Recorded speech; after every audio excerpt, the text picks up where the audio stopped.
How dare you say that we are not interested in families in the Black community? I want what you white hoes get, and I want it today, ASAP, not tomorrow. What Black community? It's a Black environment with Black women and Black children in it. You're the only one. You're the only one that can make me lose my mind. You make me wanna live this life.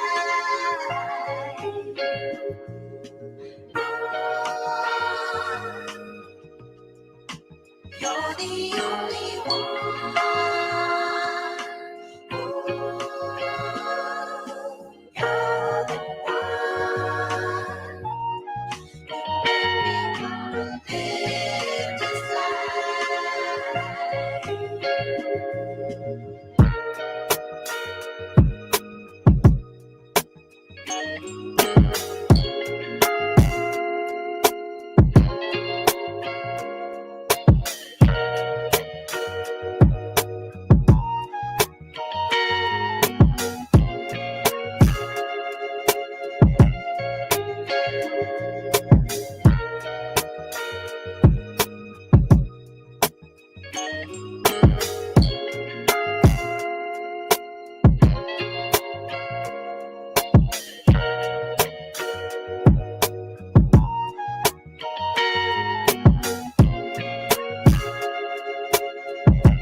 I need someone that I can lean on.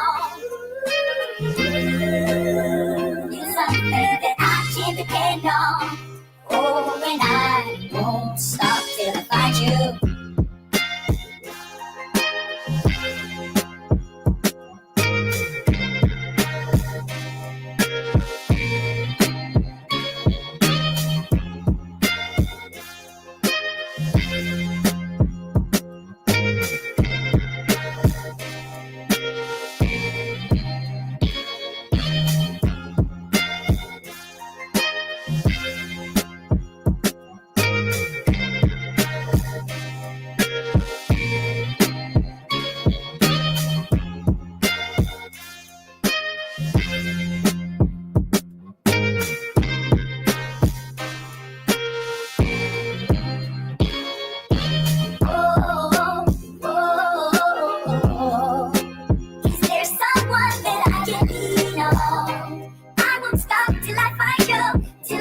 you.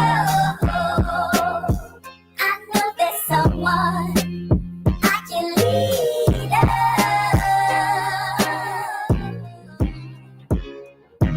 Oh, oh, is there someone that I can lean on? I won't stop till I find you, till I find you. I know there's someone I can lean on.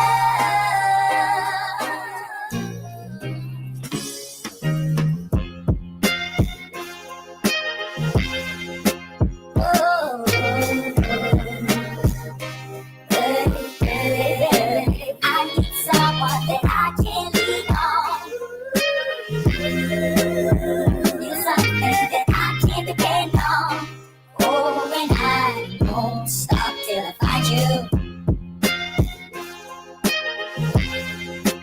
Oh, I need someone that I can lean on. Need something that I can depend on. Oh, and I won't stop till I find you.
They lied to us.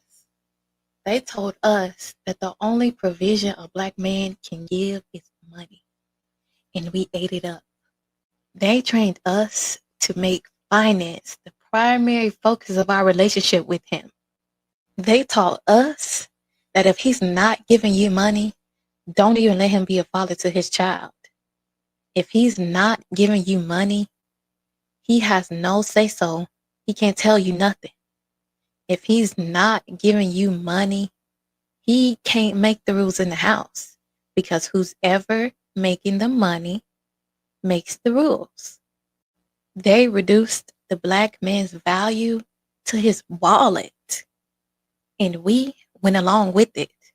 And now we can't even see the priceless value that he brings that has nothing to do with the paycheck. Because a real man brings more than just money. He brings direction. He brings guidance. He brings leadership. He brings protection. But if all you're looking for is cash, you'll miss all of that. Some of y'all would rather have a rich man who's useless in every other area than a man that can actually lead you and build with you. And that's why our homes are broken.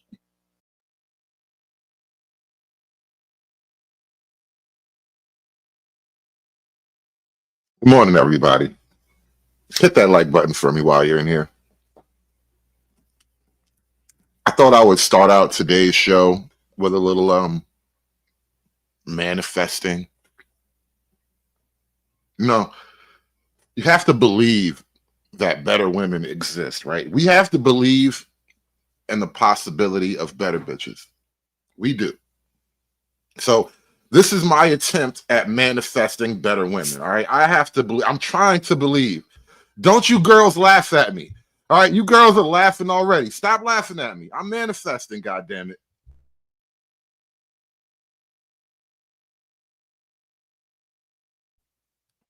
Because it's all going to get dark from here. It's all going to go downhill from here.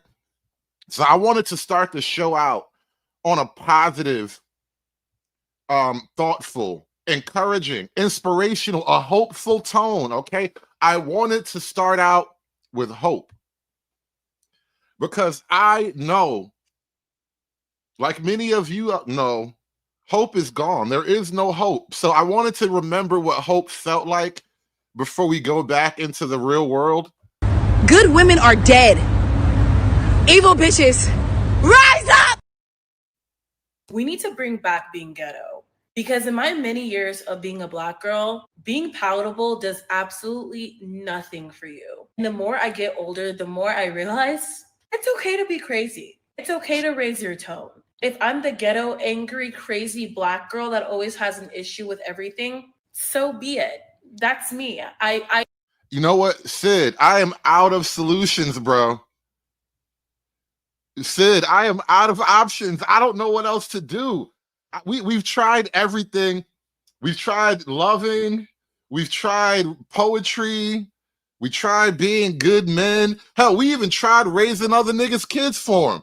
Tried everything. Nigga, did you hear the great R&B era of the late 80s and up to the mid 90s? From the late 80s to the late 90s, niggas did nothing but profess their love in tight leather pants on top of a mountain in the desert. Niggas was professing their love. Niggas tried everything.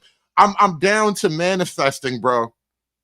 Yeah, El Cid. We are down to manifesting. I don't know what else to try. I have nothing else, bro. I have nothing else. I have no other cards to play. We just got to get back to the basics. Let's just hope. All right, let's just start there. Let's just get back to good old-fashioned hope. We need to bring back being ghetto. Because in my many years of being a Black girl, being palatable does absolutely nothing for you. And the more I get older, the more I realize it's okay to be crazy. It's okay to raise your tone. If I'm the ghetto, angry, crazy Black girl that always has an issue with everything, so be it. That's me. I love that. We need to bring back being ghetto. Did being ghetto ever leave? What do you mean bring it back? In order to bring it back, it has to actually be gone for a little while. Like Let us miss it first. You know what I mean? Wait till we kind of like, what happened to all the ghetto chicks? Then bam, bring it back. Like, you kind of premature, shorty. Oh, look at her. She's cute. It's always the cute ones. Y'all tell me why social media had me thinking that I really needed a white man. Social media told you that? That's crazy. You got that all from social media? Wow. Social media must be powerful. Y'all tell me why social media had me thinking that I really needed a white man. Social media culture and society really was trying to convince me that I needed a white man, because if I wanted somebody to be soft-spoken and kind to me and generous and love my natural hair and love my skin and embrace, like, for me, I'm the type of person where I need the softest man known to all the galaxies. And if I wanted that, it has to be a white man. I can't get that from a black man. They're going to be too aggressive, or black men only want the white women, or they only want the Asians or the Hispanics. A black man is not going to love me the way I want to be loved. If I want to be loved that way, I got to get a white man. Did social media also tell you that white men love you the way you love white men?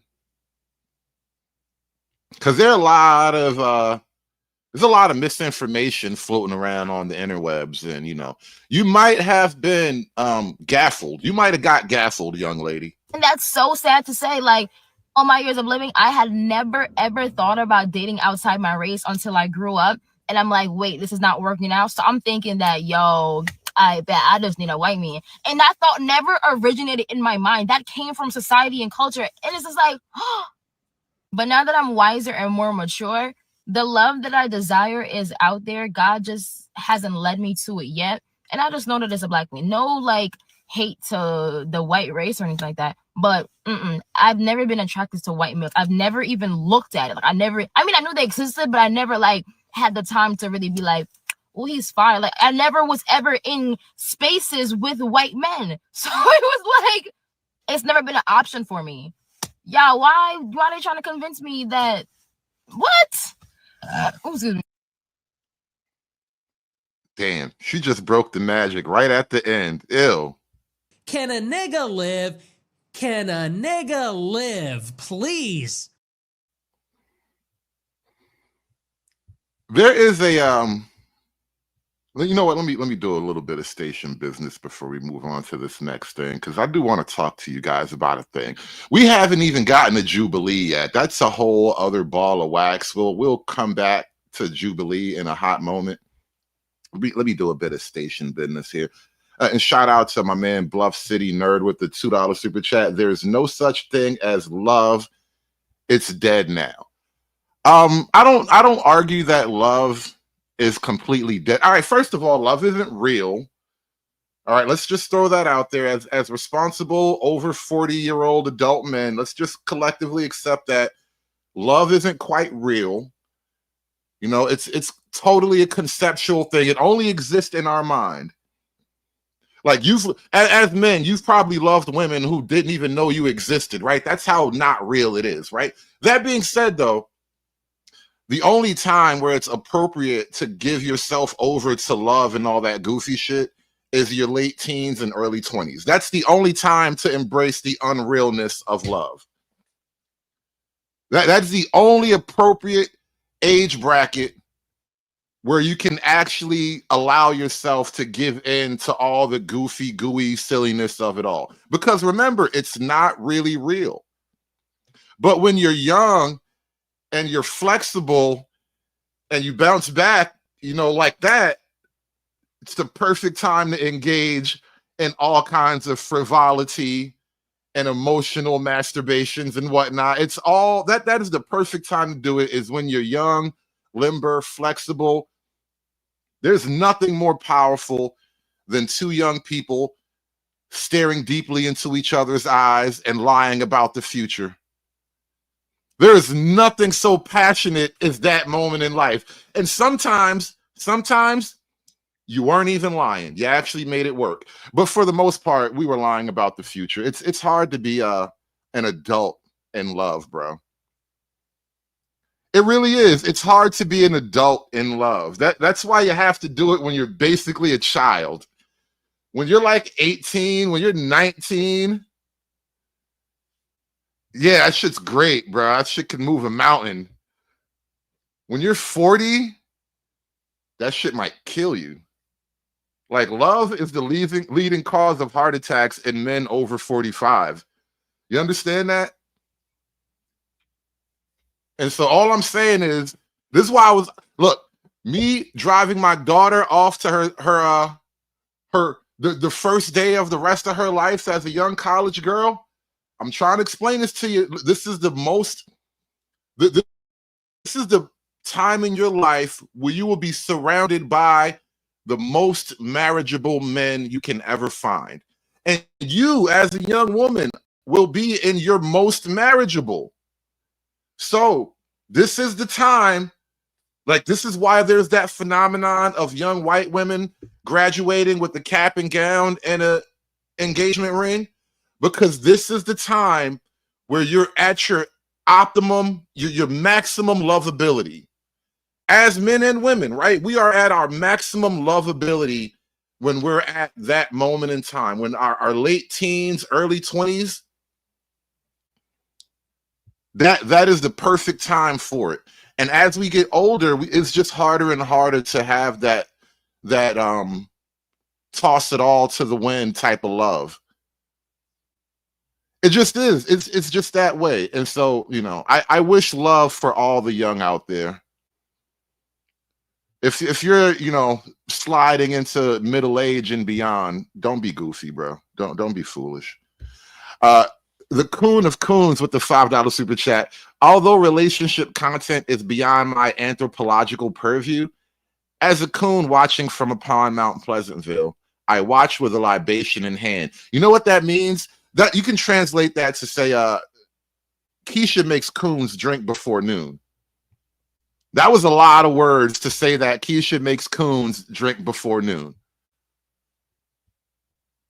It's true. It's true. I got to go to work later, so I'm not even going to crack open a drink. We're just going to do this on straight sobriety. If you're a content creator and you know that a majority of content is just repurposed and recycled, you're going down your For You page, you see some girl, she writes a caption using some song, and you're like, okay, I'm going to recreate it, and then you recreate it. But the thing that they don't tell you is that if you're a dark-skinned girl and you recreate the same shit that light-skinned girl did, or the girl with the loose curls or the blonde hair and the blue eyes, you're not going to get the same type of attention and attraction and validation because you're fucking whatever. You're not what society deems as conventionally attractive and okay and appropriate, and you're not allowed to say nothing. You're not allowed to say nothing. I said this before, and I'm going to say it again, and maybe you guys can say it out loud with me once you kind of learn this. We're going to stamp this on your heart. The vast majority of women's political motivation is based on some sort of sexual frustration.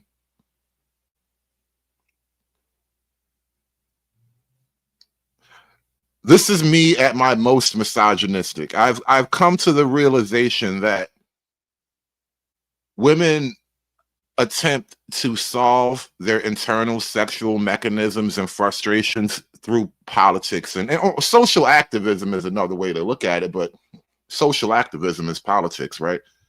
And so it always boils down to, I feel ugly. You made me feel ugly. I wish I was pretty. You remember that song? I wish I was a little bit taller. I wish I was a baller. I wish I had a girl in the hood I would call. For a lot of women, that type of song is literally on repeat, constant loop, just 360 degrees of I wish I was something else. And that's why they're not supposed to be voting. You know, the Taliban don't even let them talk in public. I mean, you know, they're wrong about a lot of shit, but they're right about some things. Not fair. Say nothing. You're not allowed to say nothing. That's not fair.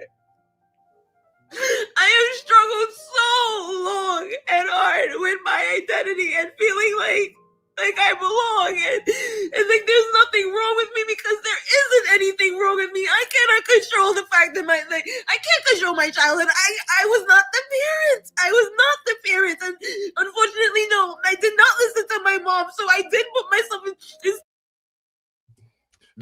Do you hear the truth coming out? And this is why I firmly do believe in the quote, let her talk position. If you're gonna have them on panels, they will eventually talk themselves into some kind of awful corner. And so you do have to kind of let them get it out, because eventually we're gonna get to the bottom of why you are the way you are.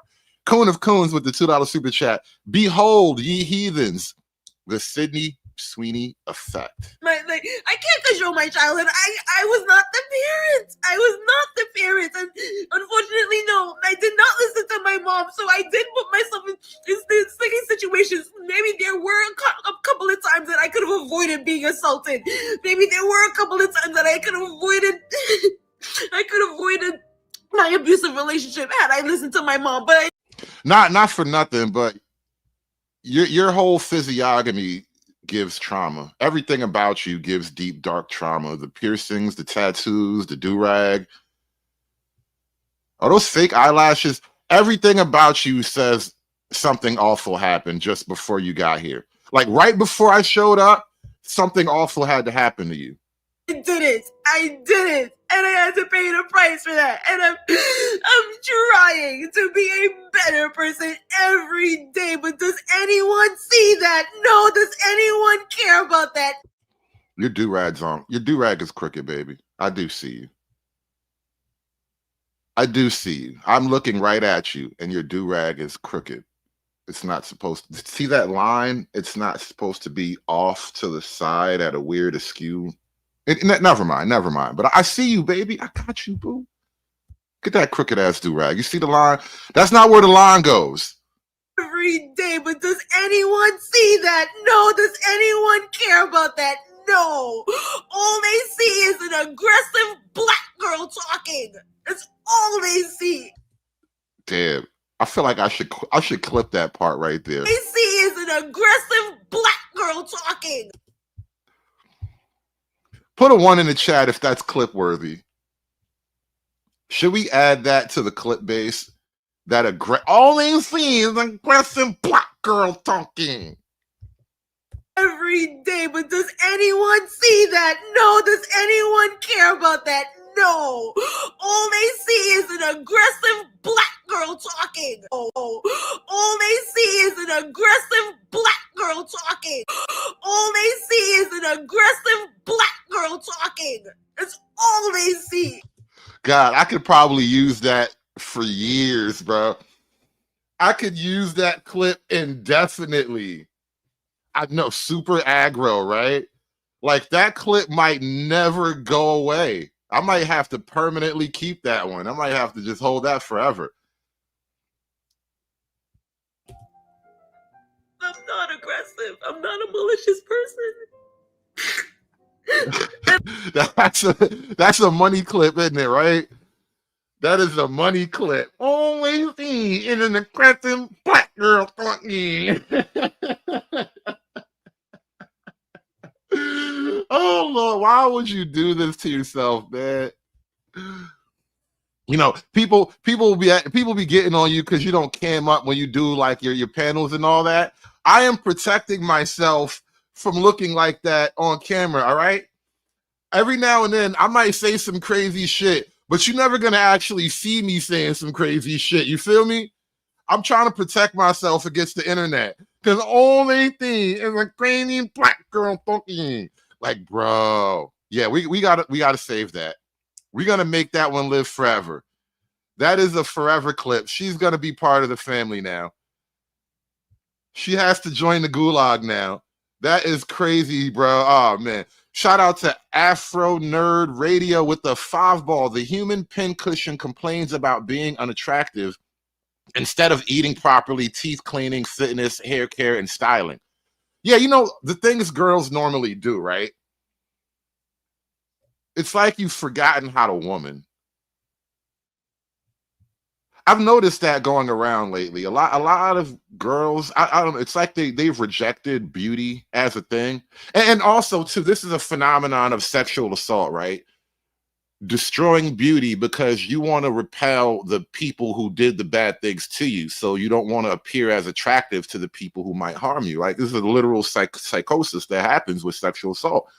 And for a lot of people, a lot of girls on the left, they just literally stop womaning. Now, I'm not saying they've all been assaulted, you know, obviously, you know, it's a thing some people have, but as a culture, women on the left wing, just left wing women, left wing culture doesn't really believe in womaning anymore. And so, you know, only thing in the apprentice black fucking. Shout out to Dolomite with the $2 super chat. Clip worthy parody reality for another win. This is like a parody of reality, bro. This shit can't be real. This can't be life. Yeah, too much welfare is also a thing too. Too much welfare will actually do this to you. How do it equivalent? Hit that like button, y'all, man. I don't even know how long it's going to take for us to get to Jubilee, but we got some things to talk about before we even do the gender war stuff. There's a gender war that's happening inside of black women. Has nothing to do with men. I can't shut up. I wish I could. I really wish I could shut the fuck up, but I can't. And oh, wait. No, see, that's another clip right there. And I can't shut up. I wish I could. I really wish I could shut the fuck up, but I can't. Oh, God, there's so much in this one clip. This is the clip that keeps on clipping. Holy shit, this is it. We got a 2-for-1. We got a twofer. Yeah, bro, we got a whole twofer out this bitch, bro. God damn. God damn. This is everything you ever wanted in a clip. Mr. O, we gotta split this in half like a wishbone, all right? You grab one end, I'll grab the other end, and we just gonna pull. And we just keep whatever we keep, all right? Like a wishbone.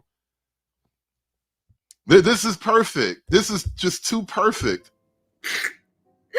And I can't shut up. I wish I could.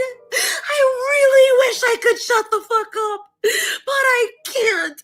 And when I am by myself, my head tells me that I don't belong on this earth, so I can't stay isolated. I have to make connections. Remember that day where we were talking about atoms and how people never physically touch? And so the act of sex is actually our atoms attempting to get as physically close to one another as possible. And then, you know, we went off on a whole tangent, but she is suffering deeply from the no-touch psychosis, right? Like, she understands intimately how she has never really been touched, and she deeply needs to be with people, because if she's left alone when it's just her and her atoms start fighting each other. Like, that's really what's happening there. When she is left completely physically alone, the atoms that comprise her physical makeup begin to turn on one another, and her atoms start to clash with each other. And so what she has to do is take that chaos. In order for her to be normal on a good level as an individual, she has to share that chaotic energy with other people. It's this person. And I can't shut up. I wish I could. I really wish I could shut the fuck up, but I can't. And when I am by myself, my head tells me that I don't belong on this earth, so I can't stay isolated. I have to make connections.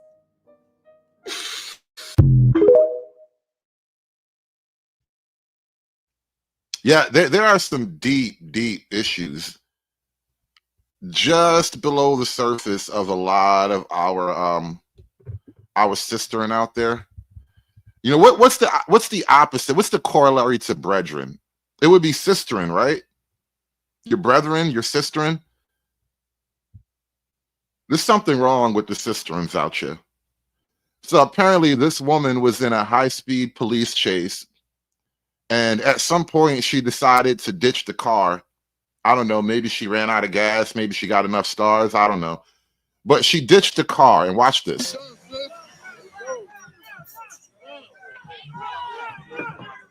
Oh, the car actually, or the car is no longer operable. So somehow the car sustained damage and it can no longer operate.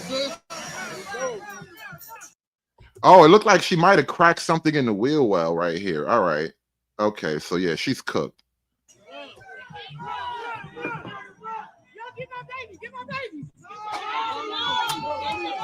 Get my what? Hold on, get your what? Hold on. What was that? Did you leave a bagel in the car? What was that? I didn't hear that.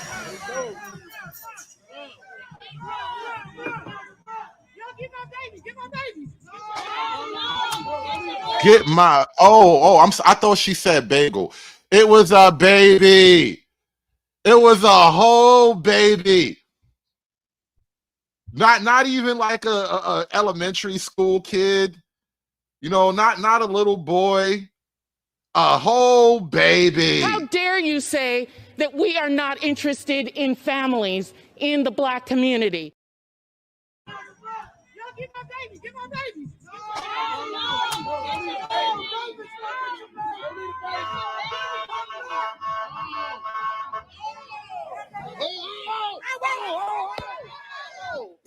my God. I got it. Thank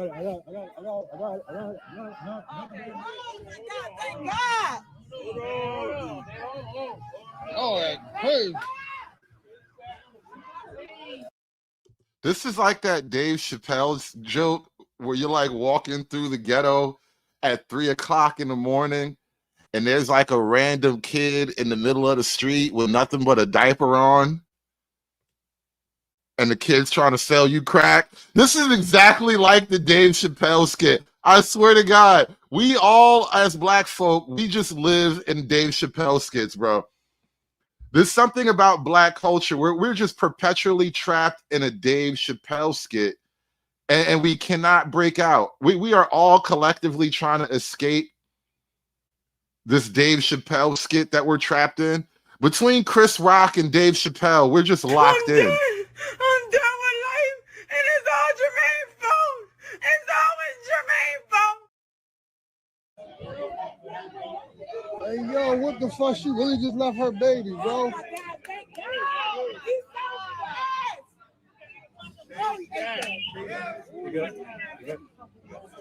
Yo, that's crazy. She really just left her fucking baby. Talking about get my baby. That's crazy. Jump out the kitchen. That's crazy. He about to jump right into the fucking street. I hope that baby goes state's evidence. I hope that baby snitches on the mama. I hope that baby is ready to give a full statement against his mama. All right, tell us everything, little nigga. I want to hear everything. Start from the beginning. I just saved the baby's life, so I'm good. For real. They was going to crush that. That little baby was going to die tonight. He tried to jump out the fucking yo. That shit is crazy. That shit is nuts, bro. Me either. How you taking a bitch on a high-speed chase with your fucking baby in the car? That's fucking nuts, bro. Right, she talking about y'all get my baby. Did you get your baby? She talking about y'all get. She said y'all get my baby. I put it like an African. She about to be. Man, she about to be done.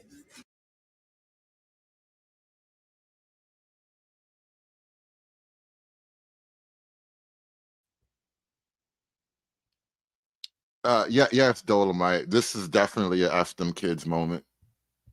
I don't know how else you can describe this moment as other than F them kids. But you know, women, girls have a fascinating mental landscape. I want to share another clip with y'all.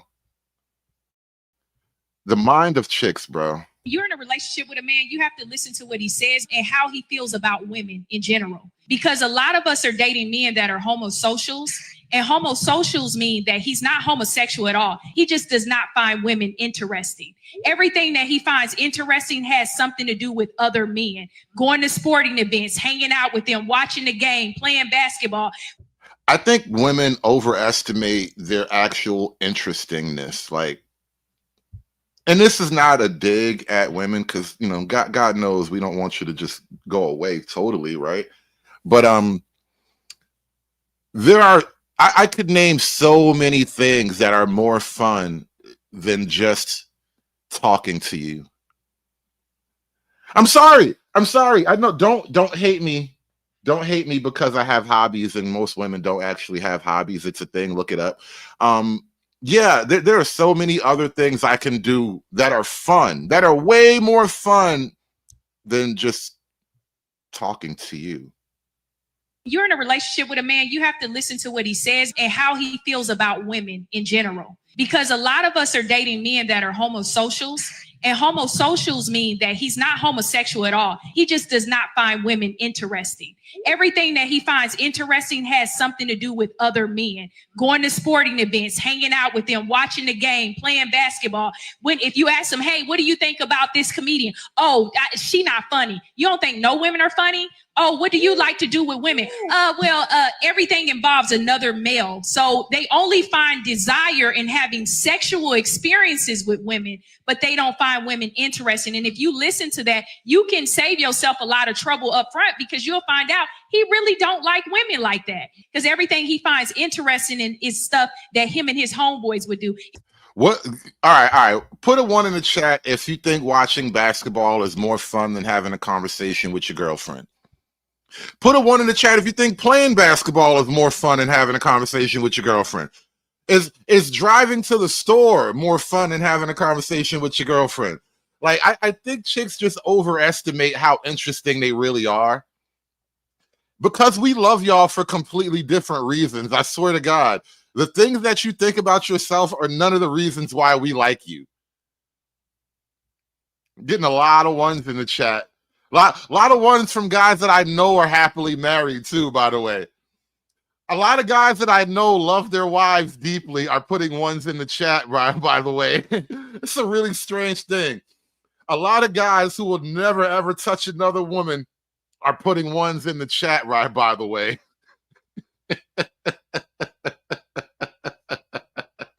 You know, it's just a weird thing of how we relate to each other, man. Like, we love everything about you except the talking.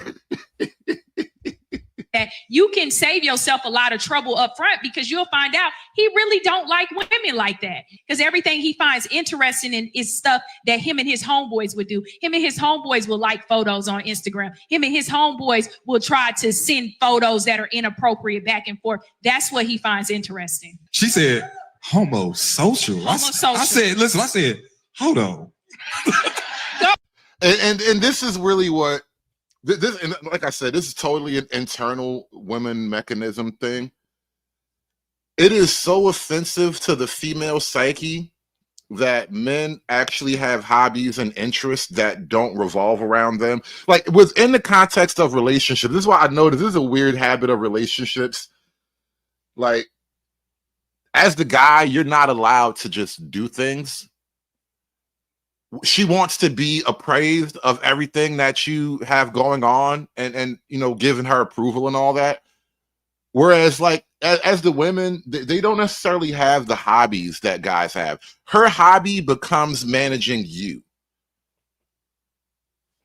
And so it's just this weird thing where, like, because you can't cope with the fact that I find other things generally more interesting than just standing here next to you, you would rather call it some type of gay than just accept that hobbies are generally more fun than talking to my girlfriend about shit.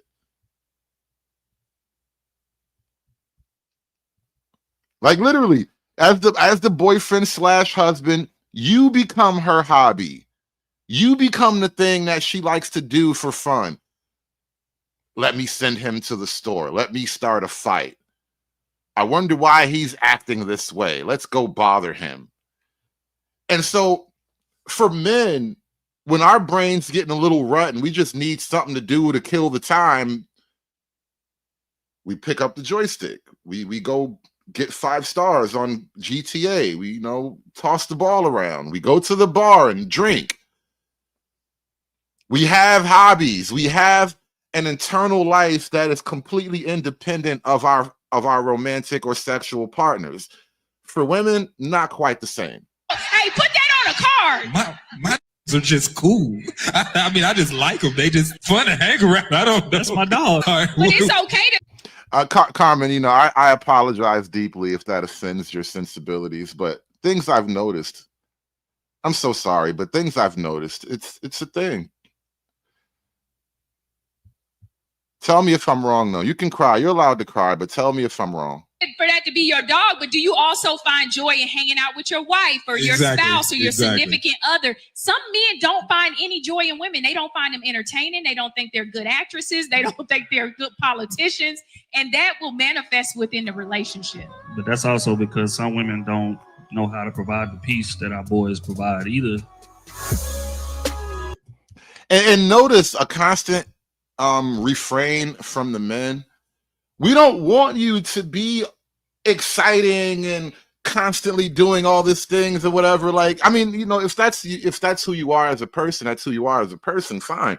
But we're not necessarily looking for you to stimulate us the way external activities stimulate us. Like, if you're a guy who's into like welding, your woman can never stimulate you the way you get satisfaction from a completed project, right? If you're into building, if you're one of those guys who has like, you know, a finely tuned craft, like a guy, like the guys that are into trains and shit, like that's one of the weirdest subgroups of men, in my opinion, like the train guys.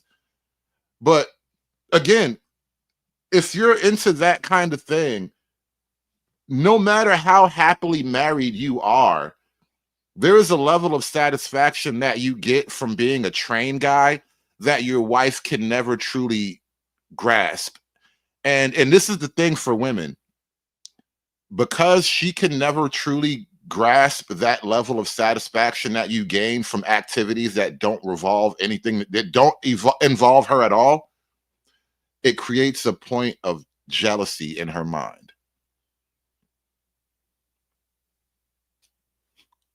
Yeah, the only other person that can ever share your passions and hobbies is another autistic guy. I swear to God. And that's why she started calling the guys homosocial or whatever. If you're in a relationship with a man, you have to listen to what he says and how he feels about women in general. Because a lot of us are dating men that are homosocials, and homosocials mean that he's not homosexual at all. He just does not find women interesting. Everything that he finds interesting has something to do with other men. Most men do not find most women, quote, interesting, all right? You're interesting before we've had sex. After that, you know, we have to really decide how much we like you. Sometimes it's a hard decision, but that's literally how that shit works, right? You are at your most interesting before we've actually had sex. And after that, we have to really decide whether or not we actually like you. I'm sorry, this is just how it is for us as men. All right?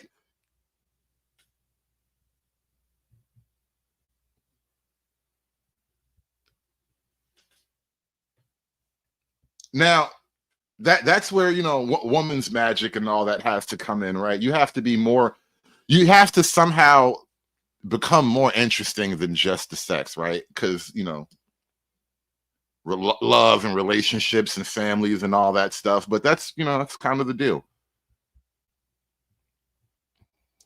Anyway, let's move on from that. You know, this is not a relationship channel, but we do have to talk about these things from time to time, right? But we're really talking about the inner workings of the female mind, and in particular, the melanated woman, the black women's. Now let's go over here to Mama Africa. Did you guys know that a beauty standard is inherently racist? Inherently. Beauty standards are inherently racist. The Western ideal says that if you aren't thin, if you aren't white, if you aren't in close proximity to whiteness, you aren't beautiful. At the same time, we have to know the difference between enhancing our features and desperately wanting to change who we are. We have to be able to tell the difference between I am pretty, I want to use makeup, that's fine. Or I don't want, this is not who I want to completely and drastically change my features. That You know what's so crazy? On the global scales, she's probably like a Ghana 7, but in Europe, she's just a black 4. And so globally, she don't like that shit. She doesn't like her global ranking. She doesn't care that the men in her country find her attractive. She wants to be attractive to the white man, all right? She wants the white man to love her. She wants the white man to see her like Becky. She wants the white man to see her as a better. Make it stop. Make the hurt stop, please. Like, and I want to understand white rage, and I'm white.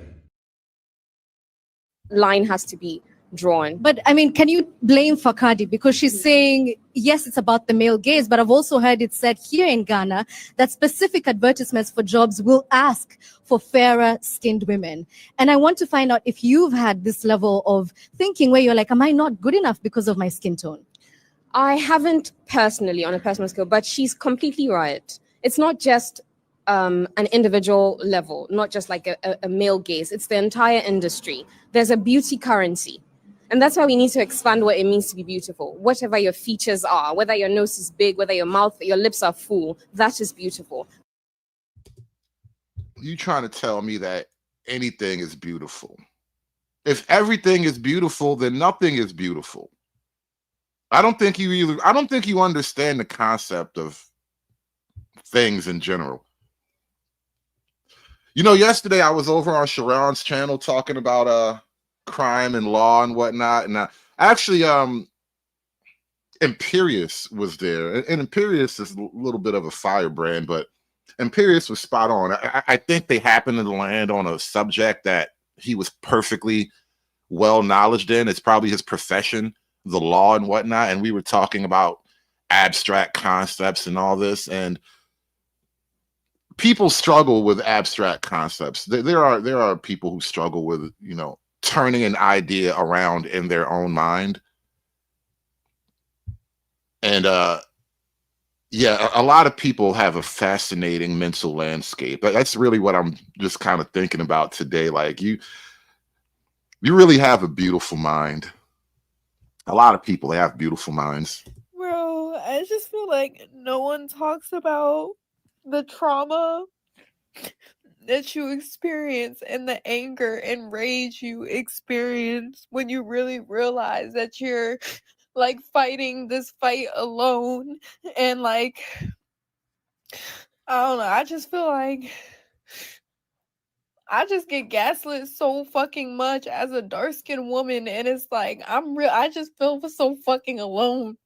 Like it's like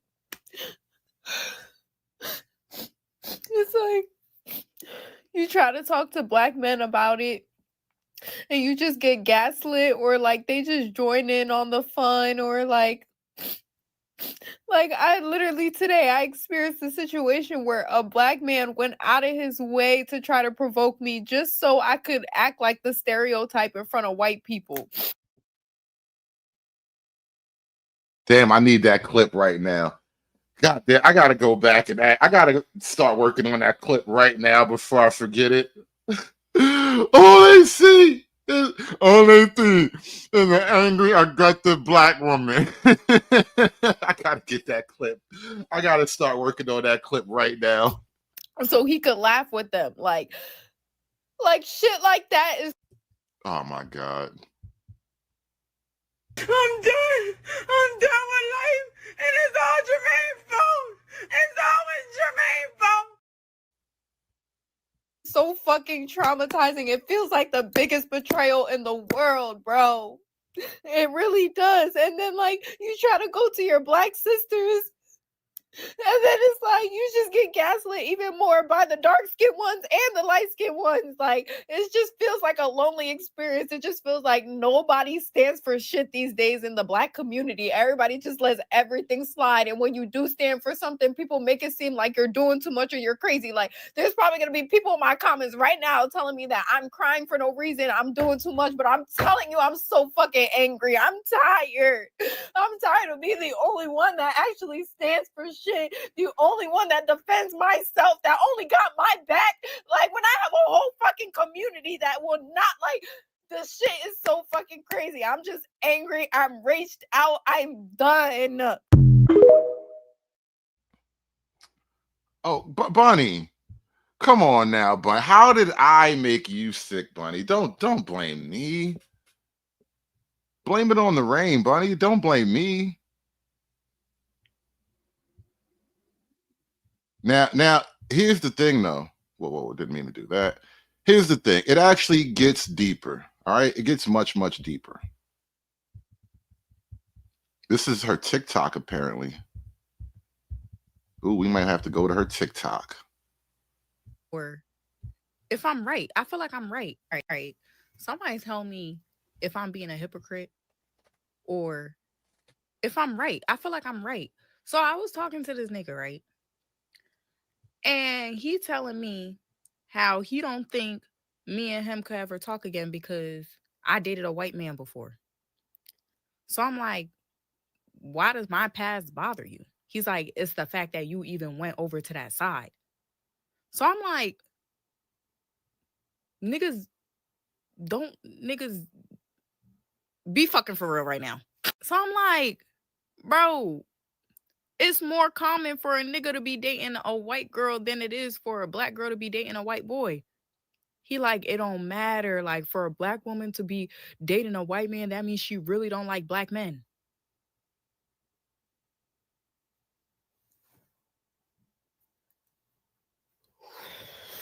Y'all, what y'all not gonna do is try to switch the narrative. Y'all not gonna piss me off. Okay? Black men, y'all want to date out. Black women, we're forced to date out because y'all don't want to date us, especially dark-skinned women. If black men dated black women majority of the time and dated dark-skinned women majority of the time, black women and dark-skinned women would not be dating out. Do not try to switch the narrative. Black women date out because we're forced to. Black men date out because they want to. Black men date out because they hate themselves. Black women date out because they love themselves. My red light just turned off. But I'm saying some real shit. Don't fucking switch the narrative. Don't piss me off.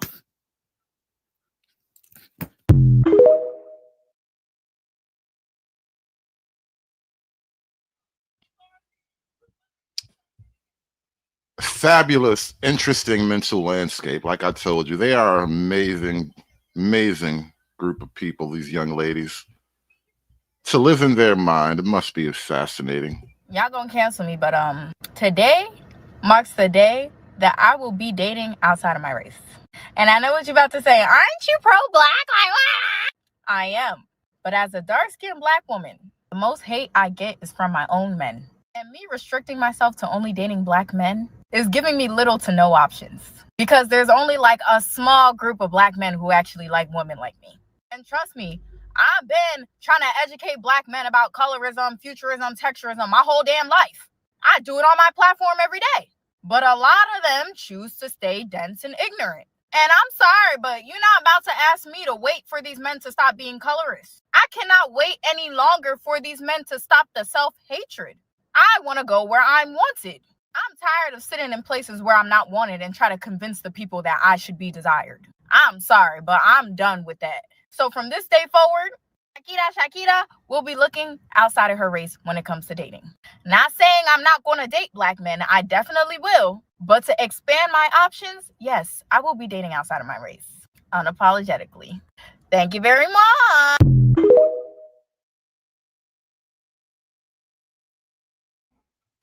Hey, what do you even do? We're gonna sit at the table and negotiate? There's no fixing this. this can't be fixed. Right? This can't be fixed. You just have to escape. So that's what I did. I went to a neighborhood where, I have a very low black population.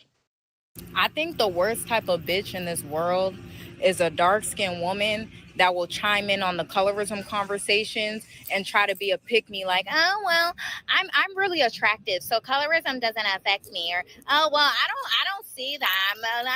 Shut the fuck up, bitch. They're not gonna fucking pick you anyways, bitch. At the end of the day, they're still not fucking picking you, bitch. You look dumb. You look dumb. You look dumb. Like, y'all are the dumbest bitches to walk on this earth. Like, seriously, any dark-skinned bitch that ever tries to invalidate another dark-skinned woman's experience with colorism, you might as well just go hang out with the raccoons, because, bitch, you way worse than the black men that are self-hating at that point. You really need to go sit your ass down.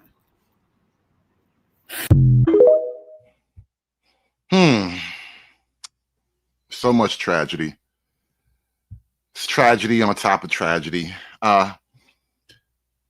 Anyway, I don't know why Jubilee decided to go with this particular title.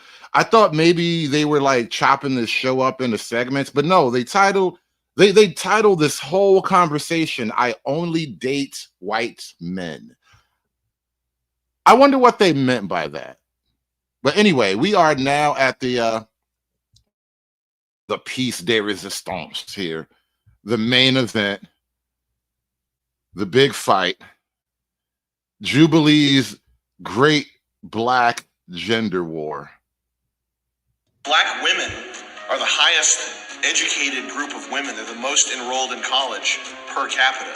But none of them can tell you what per capita means. They don't quite understand how that works. Girls are here to be sexy for me. Throw it back on a nigga. And that's why you're gonna drop that ass for a nigga, because you were put here to drop that ass for a nigga.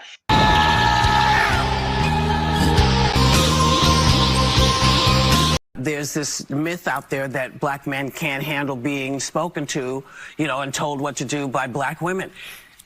Black men come from our bodies. Yeah. So they're used to having these conversations with women. The matriarchy is strong with the black It is community. very strong. A motherfucker just supposed to take and accept whatever the fuck you say, because I'm a black woman. Bitch, shut up. The fuck out of here.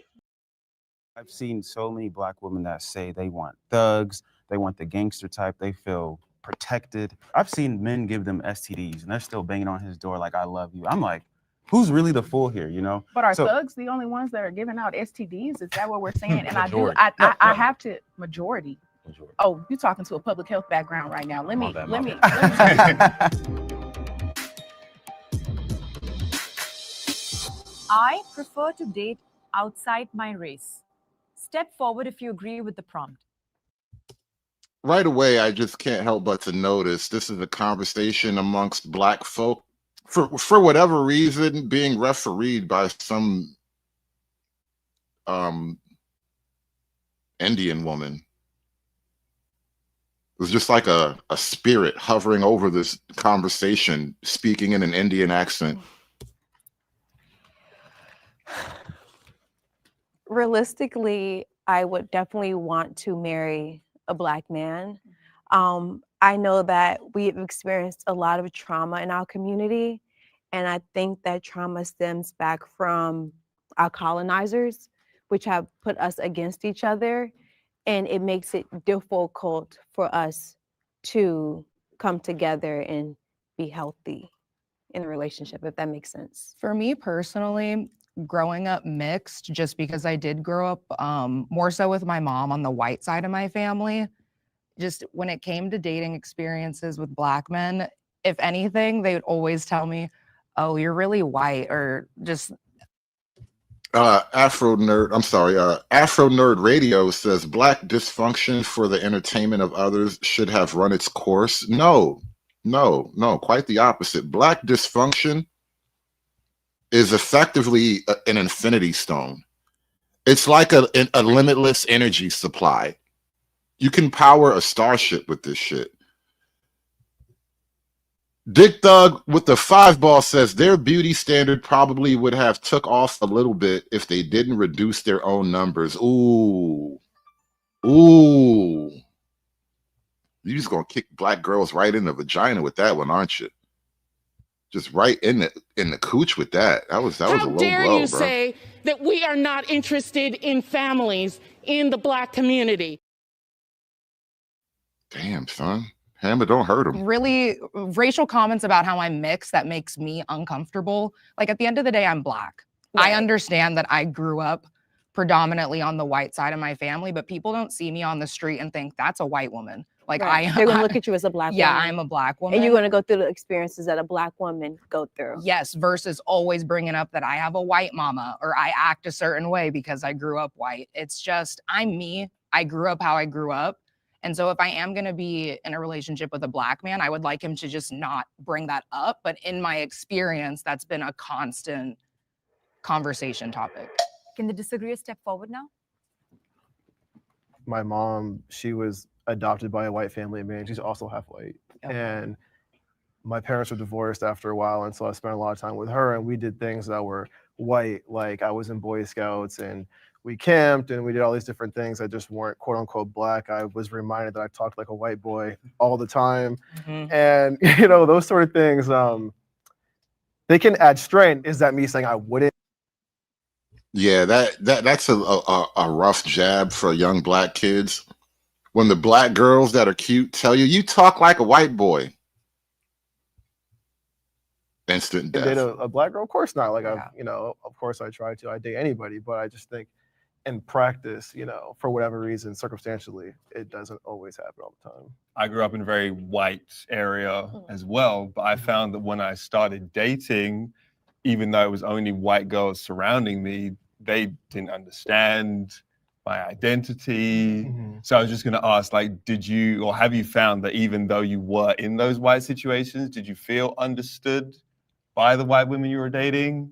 Or misunderstood? Define understood, I guess. I don't. Are there things that you would express, maybe like politically or identity-wise, that they might be like, I don't really understand that? I think it's hard for other races to completely understand what it's like being black and that experience. That's not to say that they can't be empathetic and sympathetic and understand and listen to you and learn things. But fundamentally, I just think a black woman is going to have a different perspective. So I'm from St. Louis. I'm not from California. I'm not from LA. So I'm from a predominantly black area. And so growing up, there was only one white person in my class. And so I've only been exposed to our community. And to both of you all's points, my mom is black, my dad is black, my family is predominantly black. So I've been around the black man my entire life. I have so much respect for the black man to where hearing a prompt say, I prefer. Red flags. Red flags right away. Red flags. Yeah, her right there. Her right there. Already problematic. I smell the activism coming off of you. Just dripping with activism. Date outside my race, it kind of makes me think now, because I've never been exposed truly to the opposite end in such a depth way to where I can look at another man from a different race and say, I wouldn't want to date you over a black man when I have had solely my experiences with them, good and bad. So whether I had that bad experience, it doesn't make me say, okay, I don't think I want to date black men anymore. I want to go and date a white man. They're going to treat me better. I feel like as a man, you all should be treated as a species in itself. And you all have very intense ways of thinking. And I feel go both ways. Yeah. True. So I don't think that it has too much to do with race in itself. We have to take a deeper dive into men. Do you think sometimes that women or black women, since we're talking to black women, can sort of superimpose what they believe a black man should be? Sure. I have to say sure, but I think it honestly just depends. I think this will totally get off topic if you really want me to dive deeper into it. Truthfully, because I know that as a black woman, you can see There's Black men who are excelling. There's Black men who treat their women right. There's Black men who honor and respect Black women. And then you have Black men who, although you all didn't step forward, would say, I don't want a Black woman. I watched my mom struggle. I don't like Black hair. I don't like Black women's attitude. I don't like how they speak. I don't like how they don't respect men. I don't like the fact that they are not subservient enough for me. Yeah. So I do believe that we're on the totem pole. We want. Is that a problem? The fact that you would use, oh, that nigga got a nose ring. Ew. The fact that you would use subservient kind of tells me you're coming from a more feminist leaning position. Because what you're already castigating the men as somehow abusive or demanding a power that they need not have by calling it subservient. Like, we don't want the women to be subservient in that way that you're making it seem. Cooperative might be a more useful way to look at it. Subservience, though, you know, we're not trying to enslave y'all like that, you know. Maybe a little bit for fun and kinks, but not for real. Which one? The Black man that doesn't like any of the things that you just mentioned. It's not a problem. I think it's a preference thing. I think that we've been dating the wrong people. You see that this woman is very loud and strong-willed. You know that you don't like that. Don't date her. Absolutely. Yeah, I agree. Yeah. Because I come from a similar background with you two. I grew up in Memphis, but I'm from Chicago. And most women down there, you know, and most women in the South generally are masculine, Really? a little Masculine too rough on the guy, you know. In the South? Can you? Have you met a girl from Brooklyn yet? I mean, if Southern girls are too masculine for you, don't come to the Bronx, bro. Don't come to East New York. We got a bunch of scarlet bitches running around the city trying to make you fall in love. Don't come to Brooklyn if you think the Southern women are a little bit too rough and manly for you, bro. Really? Southern women? That's crazy. Explain like just masculine. Masculine. Like I just want to know like specifically kind of what you mean. Like instead of saying like nice hi, they're like what's up? What's up my guy? Okay. Okay. It just seemed a little more. It makes sense because it's a little more dangerous. So it's like their defense, you know, based on the prompt. Like I disagree because I don't date based off race. I date based off who I attract, and I generally attract women outside of Black women because of my characteristics, the way I live. I prefer Black women. I attract a lot of Black women, but I'm open to dating all types of women. I have even in the past. But when I do date Black women, I definitely date a specific type of Black women, not the representation that we have on the East Coast. That statue. Are you guys familiar with that by any chance? I find I was in New York. Yeah, is it in New York? I think so. Yeah. Times Square of the Black lady. I don't date. I mean, everyone knows that Black woman. I find it that they can be very. It's almost like they try to be the man in the relationship, and there can only be one man in the relationship. And you know, when it comes to relationships, the man is always going to take the path of least resistance.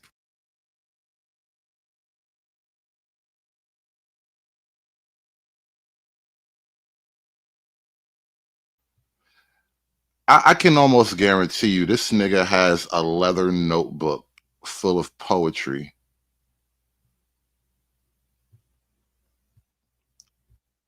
This nigga right here, the septum ring dude, this nigga, I bet if you got a wide shot, he got on open toe sandals. Nigga probably got a seashell between one of his toes. Just tucked in there. Inconspicuously, right? I'm telling you, it's just this nigga is just a odd type of nigga. Look, Karma says I have a leatherish notebook full of poetry. Yeah.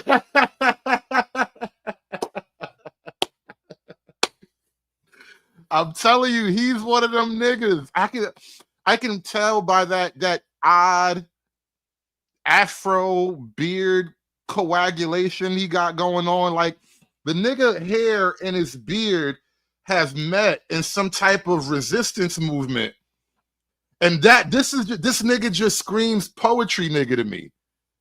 You just scream like handwritten romantic poems about a girl you used to know. And so, yeah, I usually date Black women, but it wouldn't be that particular kind. When you say that particular kind, because that was just a statue, can you go? Well, but it's a representation, right? It's But even. it was just like we have an image here. Right. And that Black girl statue offended his well-crafted Black woman image that he has for himself. That the woman that he writes poetry to in that leather notebook, she don't look nothing like the Times Square statue of a Black girl. And so he took that personally. He was offended And by this that. is the image, and you look at it. You don't know this woman. You've never had a conversation with this woman. You don't See, know I would who say that I she do is. know that woman. From the looks of her. Yeah, I would say that I know So exactly. are we who that saying is. because let's go into it? Are we? And you know what? This is the thing about women too. You know, white women fall for this type of shit too. The surfer dude, the drummer dude, or whatever. Women kind of have a thing for the homeless poetic nigga. I don't know what's going on. Like, there's something weird in your vaginal algorithms that the poetic homeless nigga does it for y'all. Like, if that nigga pulls out a guitar right now, one of these girls is gonna give him a blowjob. There's going to be a whole different type of show if this nigga pulls out a guitar. And like, there's just something weird about that. Like, women's vaginal algorithm just get all screwed up when the homeless poetic nigga shows up. Like, listen, true story. I'm downtown Brooklyn years ago, right on the corner of Flatbush and Fulton Street. And there's this homeless guy. I started calling him Homeless Jesus, right? Because he started out as just a homeless guy drawing on the floor with like some chalk or some shit. Nigga was literally writing, like his leather notebook was the concrete. And the nigga was drawing on the floor, just writing shit. And then as weeks go by, I walk past and I happen to notice him again. He's got like 2 or 3 people sitting around him. You know, a dude, a couple of chicks. And he's just sitting there talking to him. And then like a couple weeks later, there's like 10, 12 people. I was like, holy shit, this is Homeless Jesus. Like, and it was mostly chicks at that point.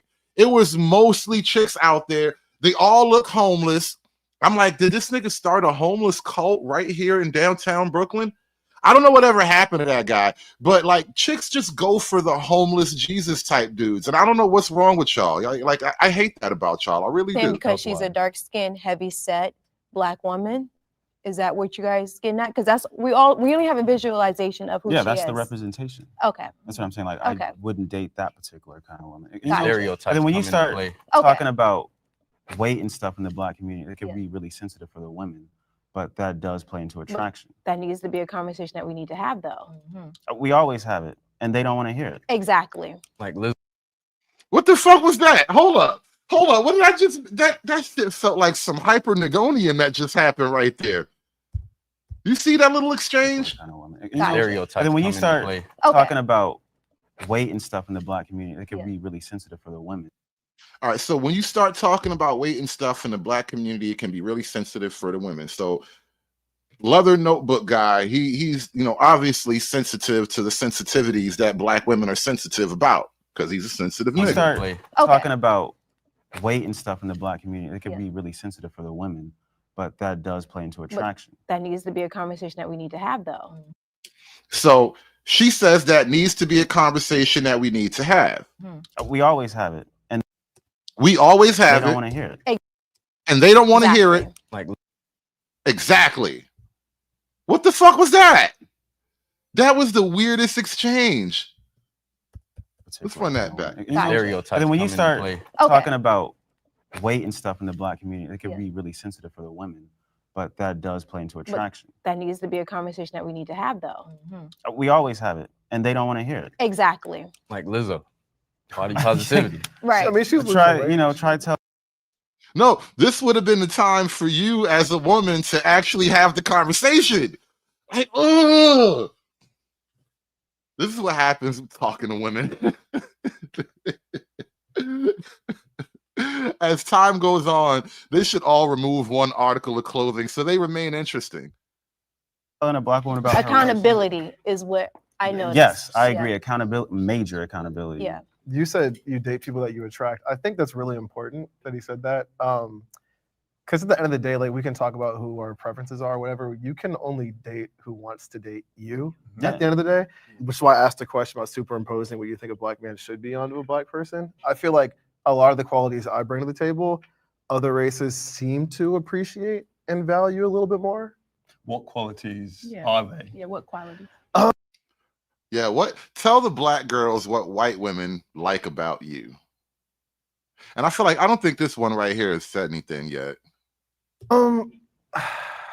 Okay, so I've heard a bunch of times growing up, like, oh, like I want like a thug, for instance, and I understand like that's stereotypical. That's major in It is major, even in California now. I That's mean, major, it's like I guess I kind of understand what some of the appeal of that might be, I suppose, but at the same time, like if we're trying to like, This nigga look like he thinking about a poem.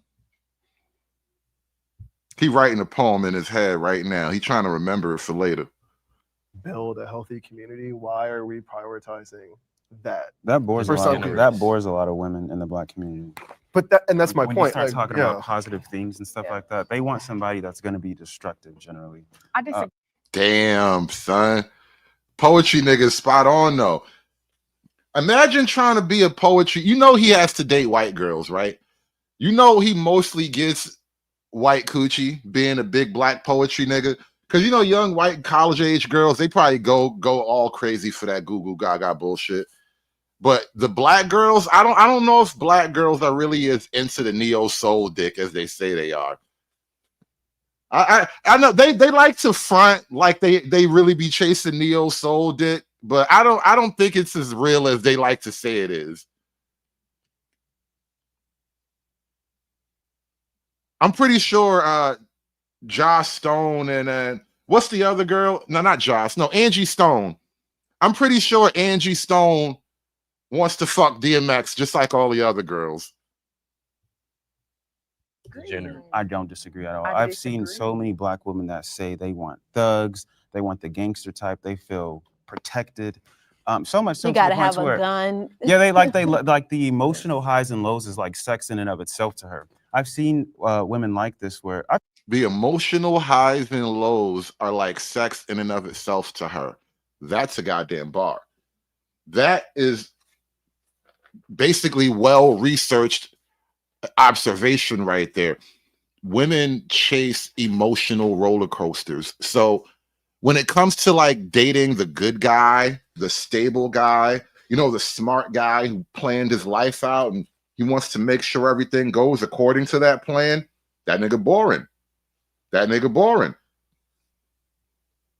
Which is also why I say I don't think they chase the neo soul dick either, like they say, because that neo soul nigga boring too. The nigga with the leather notebook full of poems, it's boring. Hey baby, I wrote another poem about how much I love your blackness. Come here, sit down. Sit down, watch me stroke my beard and recite this black love poem to you, baby.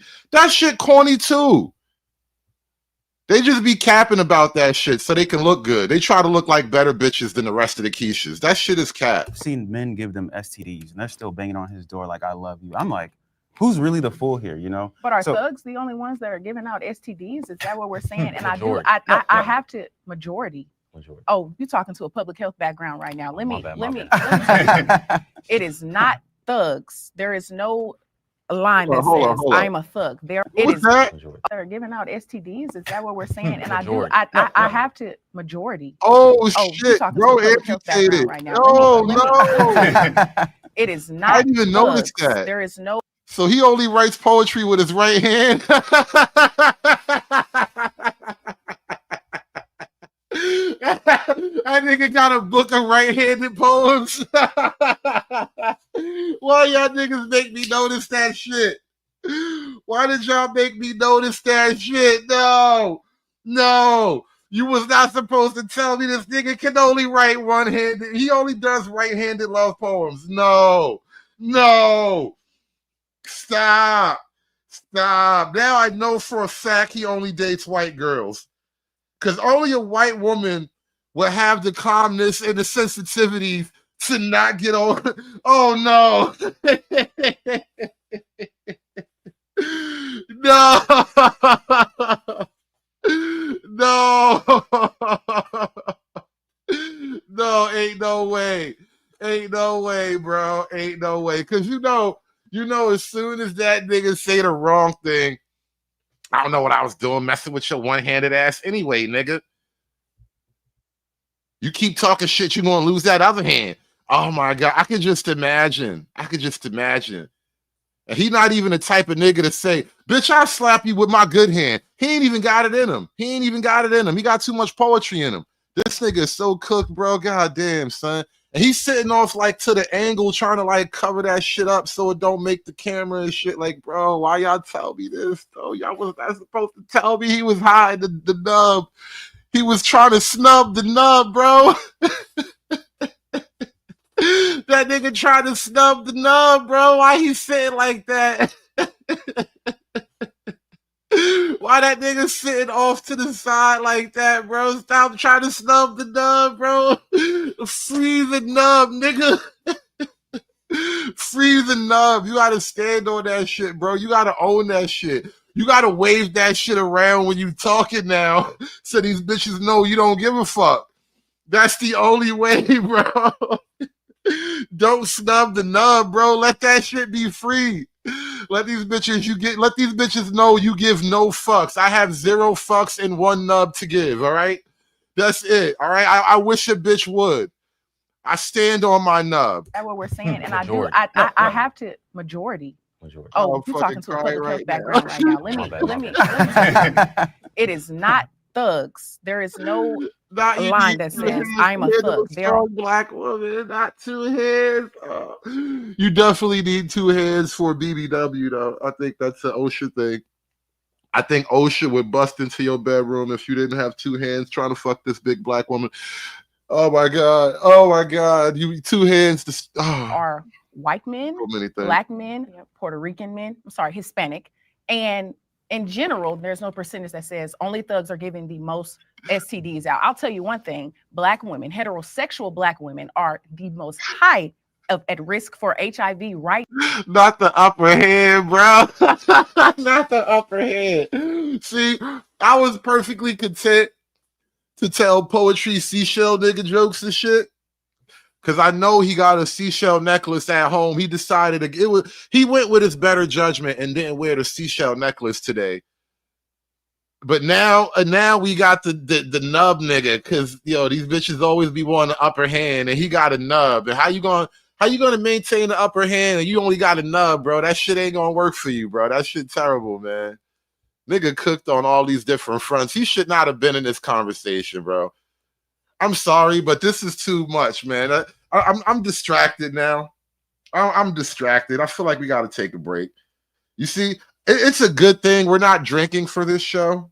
This would have totally threw the show off, bro. This is a good thing we're not drinking. Somebody got to remain sober for this shit, goddammit. You niggas are so petty. And I'm just as petty as y'all. God damn it, we all terrible. Now, and it's not just from black men. It's from all men. That's why I want us to really dive deep into that. And then you're speaking of a community saying they only want thugs. I think education plays a major role in that, because if you're an educated woman, I'm an educated black woman from the trenches. Have you all heard that term? We wouldn't be talking to you then. No. Yeah, she's an educated black woman from the trenches. She got a degree. You got a beard, a leather notebook, and a left nub. She will devour you, my nigga. She will eat your fucking soul. Archetype. But there is a large majority of black women. Like, where are the studies coming from? Where are the studies coming from? The numbers. The CDC. Who?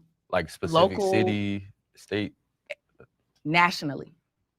Okay. Nationally. Can I just say something? I think we also need to look at what you said earlier, our environment. Why are we being quote unquote hostile? Why do we have these masculine features? It's because we're put into these situations where we have to be a certain way or evoke certain characteristics. And although like certain things are portrayed online heavily, like, oh, black women like not the trench queen versus the poetry pirate. Oh my God. Why do you people keep doing this to me? Oh, now I gotta get these. Damn, bro. Damn. That feels like a test for the AI art machine. We're gonna test all of the algorithmic boundaries of your AI art creator. I need a poetry pirate and a trench queen standing in front of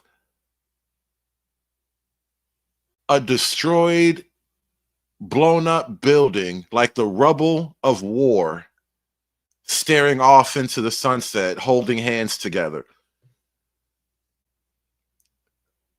Do you think the trench queen and the poetry pirate can make it work?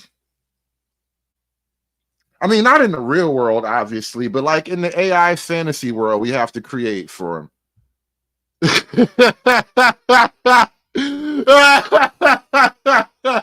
Not BGS Nub more. No, I'm done. I can't with you niggas, bro. I can't. Not BGS Nub more. Why he gotta be BGS Nub more? Oh my God, I can't. I'm telling you, man. This the reason why I be hating niggas, man. I'm telling you, man. It just be us. I be hating niggas, man. The noblest protagonist. Oh, you niggas is terrible. I'm probably gonna get a strike for this show.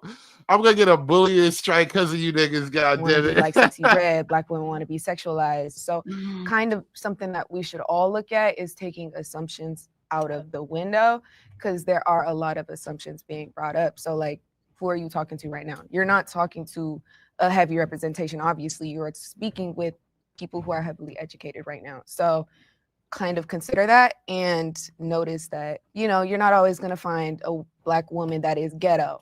You could also find a very smart black woman. You're not all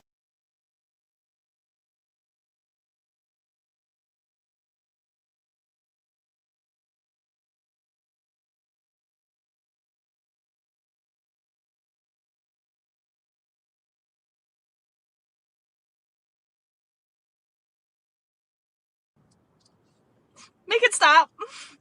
Make the hurt stop, please. Like, always going to find a smart white girl. You could find a very ghetto white girl. And stereotypes are very important in conversations like this because we need to throw them out the window. Black men are intimidated by successful Black women. Black men are intimidated by successful Black women. Oh, snap. SKC, you know what? Thank you so much for that. Because I will upload that shit immediately. Actually, I can do that right here on the laptop. It's good that you're being real with yourself, though. That's important.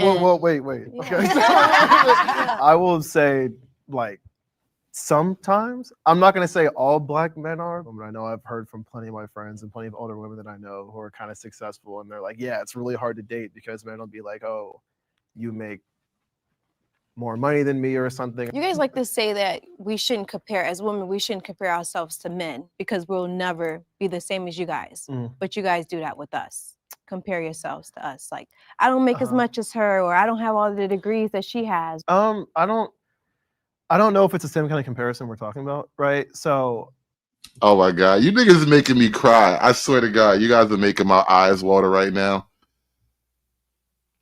First it was keep it one nubbed, and now we just opened the nub gates. Trey the Nub BD, the Nubian Prince. Oh my God, Nubbish, Nub Zone Lou. Oh man, you guys are terrible. You guys are all bad people. I just want you to know that you guys are all horrible, bad people, and we're gonna rot in the gulag together. We're all gonna be rotting in the gulag together. I just hope you know we're gonna have to take this shit over. I think a lot of the time when people are saying women shouldn't compare themselves to men, is women shouldn't try to be men versus men comparing themselves to women. It's more like, am I fulfilling that traditional masculine role that's kind of expected? Now we can have the conversation as to whether or not that's still apt for our time or not, whether that's still relevant.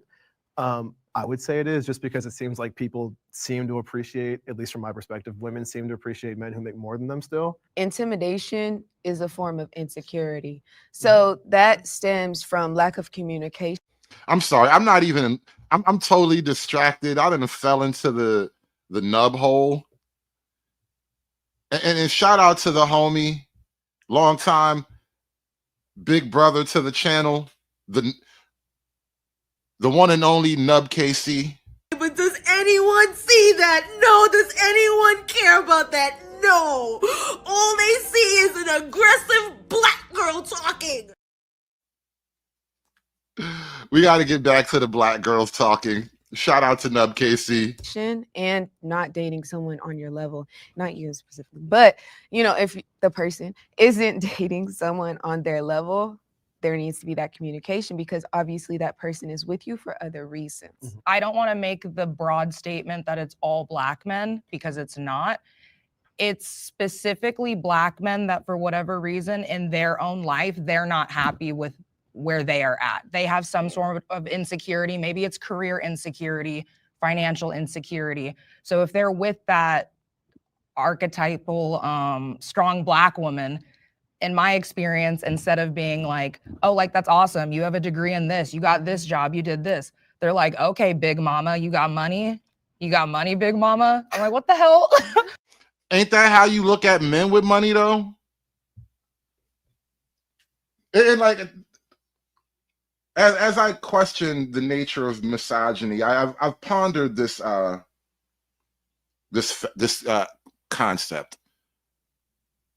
Why do women even need money? I'm not saying that women shouldn't work and all that. Women will always have jobs and shit, but in the grand scheme of things, all right, look, men earn money outside of, you know, food, clothing, and shelter and all the basic necessities. Men earn money so that we can provide for a family, which means women and children.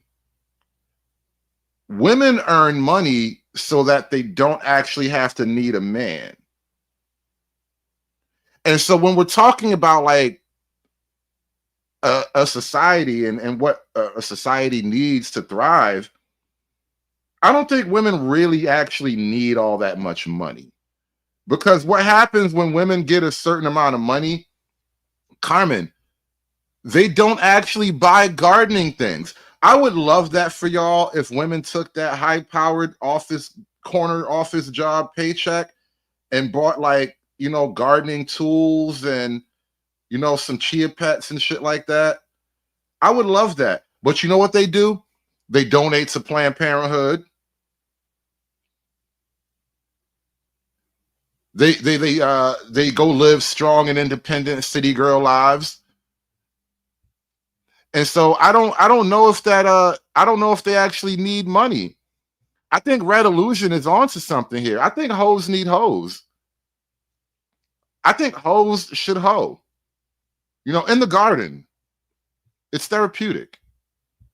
Or like, I've even had experiences where they were like basically slut shaming me, talking down to me because I got a better job or I lost weight and people started noticing that. So now I was a whore. But in my experience, if I've been with a black man who he is successful, he has a job that he likes, he's pursuing his hobbies, he has X, Y, and Z, comments like that are never made because he's not supporting you. Yeah, he's not internalizing your success as his failure. Yeah. Met that across all men. They just feel intimidated when you are successful. And in my experience too, I do tend to be more of a dominant black woman. And I know that's not everyone's cup of tea, and that's totally okay, but it does scare some men. Does it make you feel like you should? So it's not your money, is it really? Because, you know, theoretically, a woman having money and all that is nice, you know, in the abstract. But on a practical level, putting women into the workforce coarsens women. It makes women tougher. We don't love you for being tough. You know, we may come to like that about you over time if that toughness has proven to be a practical asset. But in general, we don't like you for being tough and going out there in the world and having to make it happen and having to solve problems. It makes you tougher, makes you a bitch. And it's hard to love a bitch. I do tend to be more of a dominant Black woman, and I know that's not everyone's cup of tea, and that's totally okay, but it does scare some men. Does it make you feel like you shouldn't lead with, because I used to be the type of person, I would lead with like all my accomplishments or my businesses. I would lead with that thinking that, oh, he might like me even more because this is what I do, or, you know? So now it's just like, I don't like to share anything when I'm dating. Like, I don't do anything. I just sit at home. What I've had to learn is because I used to diminish myself a lot. Yeah. When at the end of You heard her? I don't do anything. I just sit at home. See, she got game. That's the bitch with game right there. She already know. I don't tell him anything. I just sit at home. I garden. She don't want to let a nigga know shit. I just sit at home and I garden. I do girly things. Game. the day, I want something that's real. I want someone who's going to love me for me and all that encompasses that. So I'm going to be unapologetically 100% me. I'm loud. I talk my shit. I speak my mind. And if you don't like that, then you're not for me. Deal. Guys, put a 1 in the chat if that's a deal for you. She's loud. She has a big mouth. She talks her shit. And if that's not for you, then that's fine. Put a 1 in the chat if that is acceptable. I say deal. You belong to somebody else. I'm not even going to say the streets, but some other nigga, probably down the street. You got to stay on the street till you find him though. That's right. I think that this specific prompt goes back to the original prompt. Men who prefer to date women outside of their race. I believe that it's not really a race thing, it's a class thing. And I honestly believe that if I'm a Black woman and you already view me as a stereotypical Black woman, loud, disrespectful, I don't respect Black men. If you view me as that way, on top of me being successful, see, I don't have to be more successful than you. Sometimes men, specifically Black men, believe that you don't need to have so much confidence in yourself. I feel like you are competing with me. Yeah.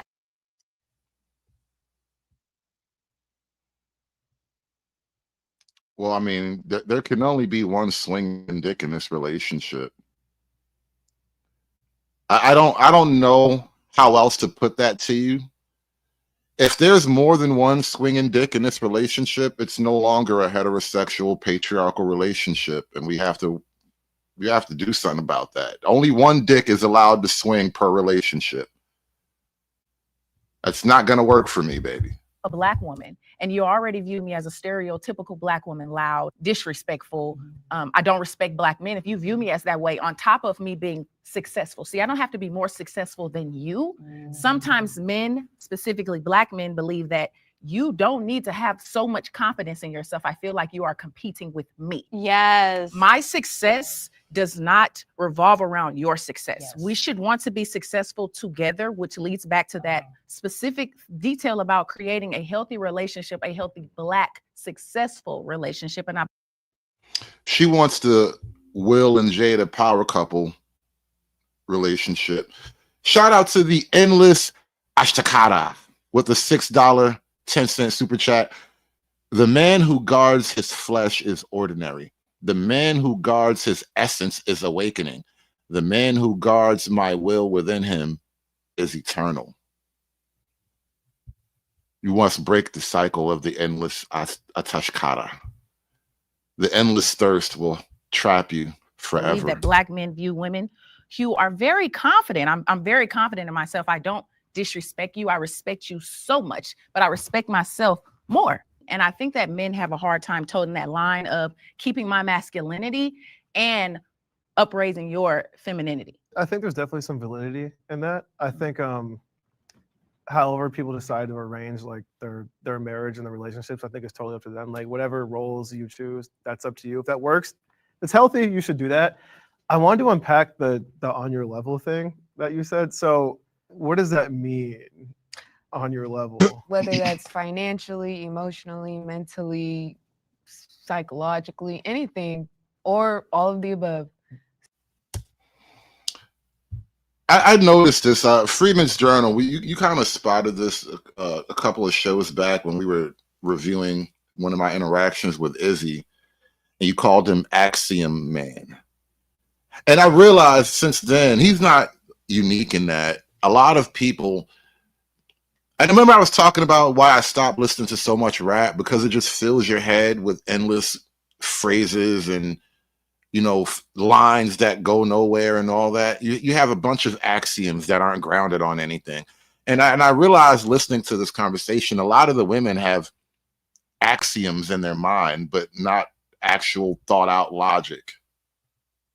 I wanted to unpack the on your level thing that you said. So what does that mean on your level? Whether that's financially, emotionally, mentally, psychologically, anything, or all of the above. Someone who you feel you resonate well with, no insecurities. I feel like, I don't know, did that answer your question? Yeah. I guess for the purpose of this conversation, want y'all's opinions on this. Do you think Black women generally would date or marry a man who wasn't financially or had no prospects of being financially, socioeconomically on their level? Yeah. Yes.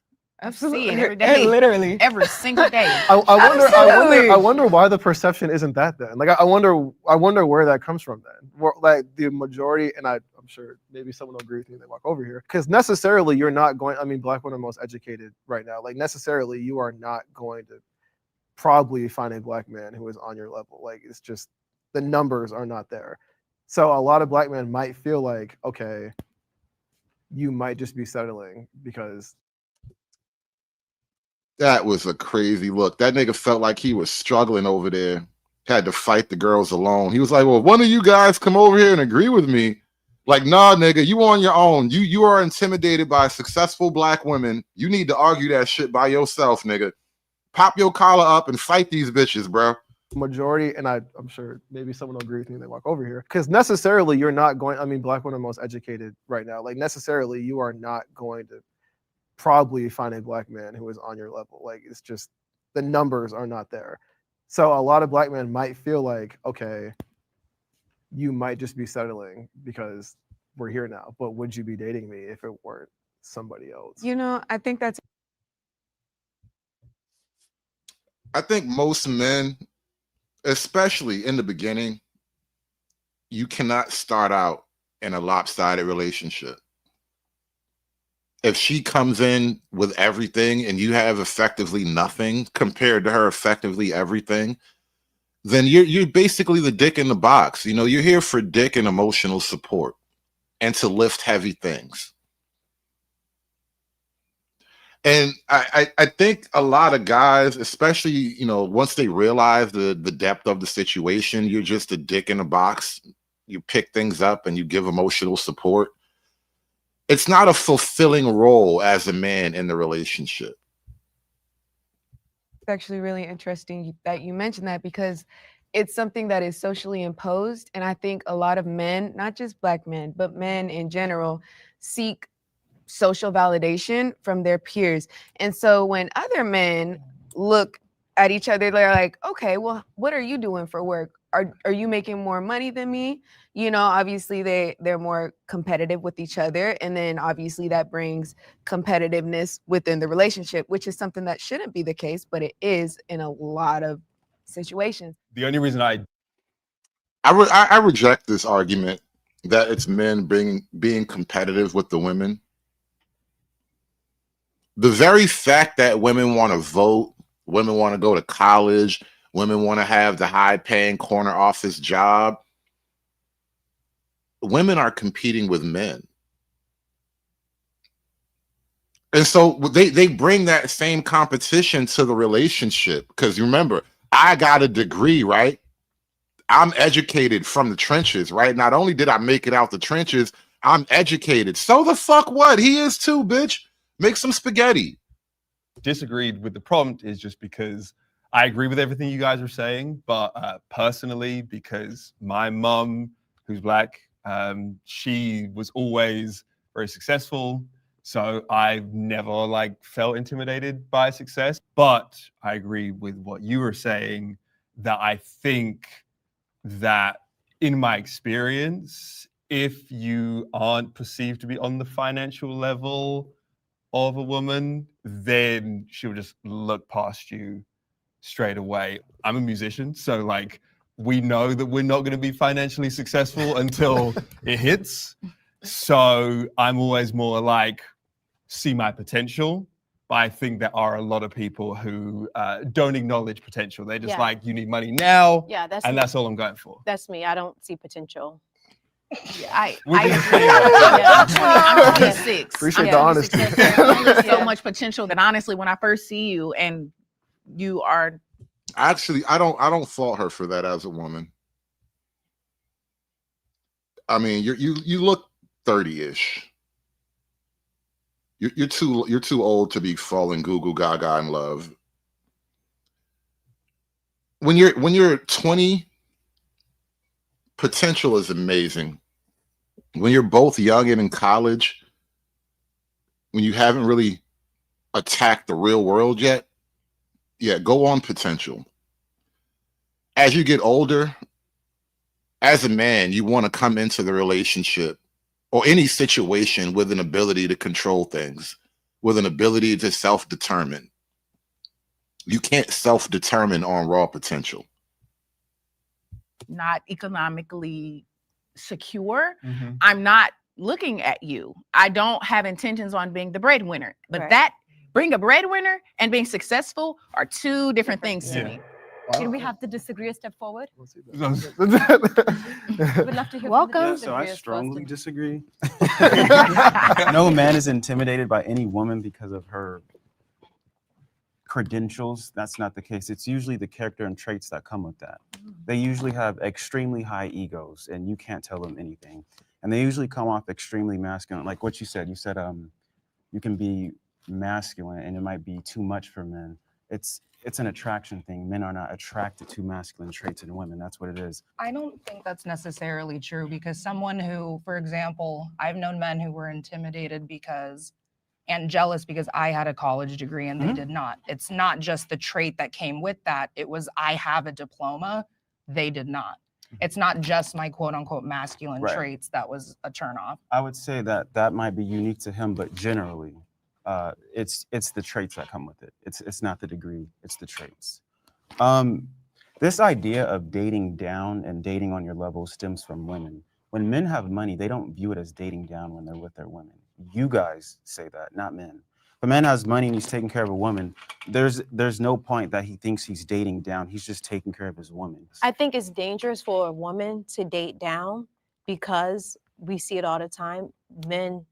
You guys all said that you would, though. You guys all said that you would date someone that made less than you, and then you said that you didn't. I didn't respond. I agree that you're a woman. I never. I thought they said, then they all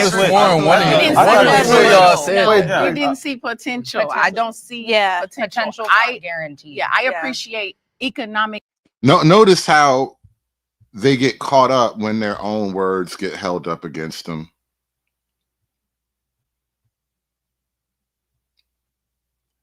Women struggle with accountability. Live on air. Shout out to Rational Baz with the $2. He says, God is definitely a man. Women build nothing. Logic. Shout out to Logic, man. It just makes sense when you see it that way. How do it equivalent? Give me the money. Give me the money for all that I would do. Give me the money. Hit that like button, guys. Security. That's all I want. If you are secure as a man. What if you're in a field where like you're still studying or it's something that you know that the payoff isn't immediate? I wouldn't view that as potential though. I mean, okay, you can, but honestly, if someone says, I'm going to school for psychology, when you graduate, if you want to become a psychologist, I know that you have to go and get a master's degree. 9 times out of 10, you have to go and get a doctorate degree to become a big breadwinner. Okay. I know that eventually you're leaving from that field of study and you are in the works of going and becoming economically secure. See, that's not potential to me. You are a musician, yes, and so you make money. Yeah. If you take on one extra person and they lose their job, do you think that you'll be able to carry you all's household? Soon.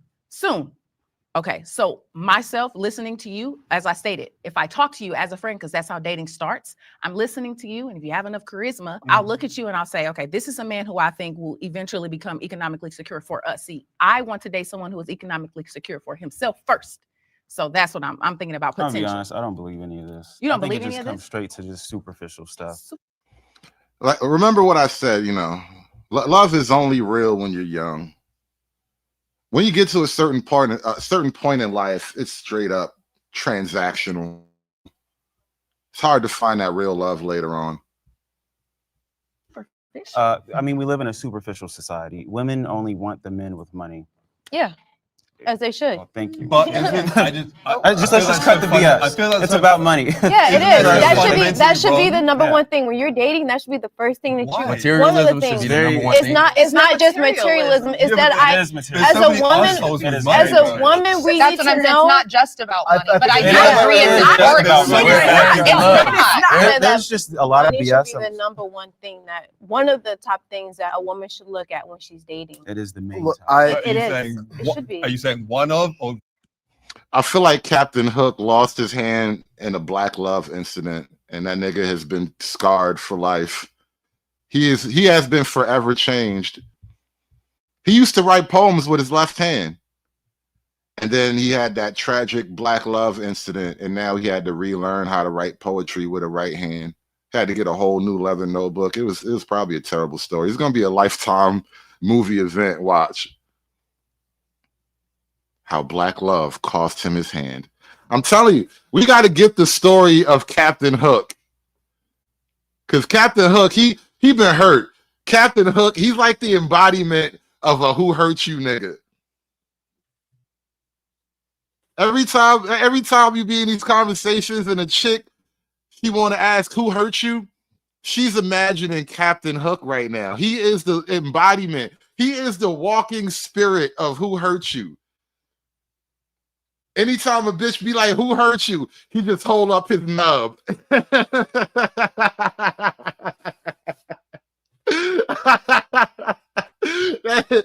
is the perfect fucking the clap back to who hurt you. Make it just wave his nub and be like, Black Love did this.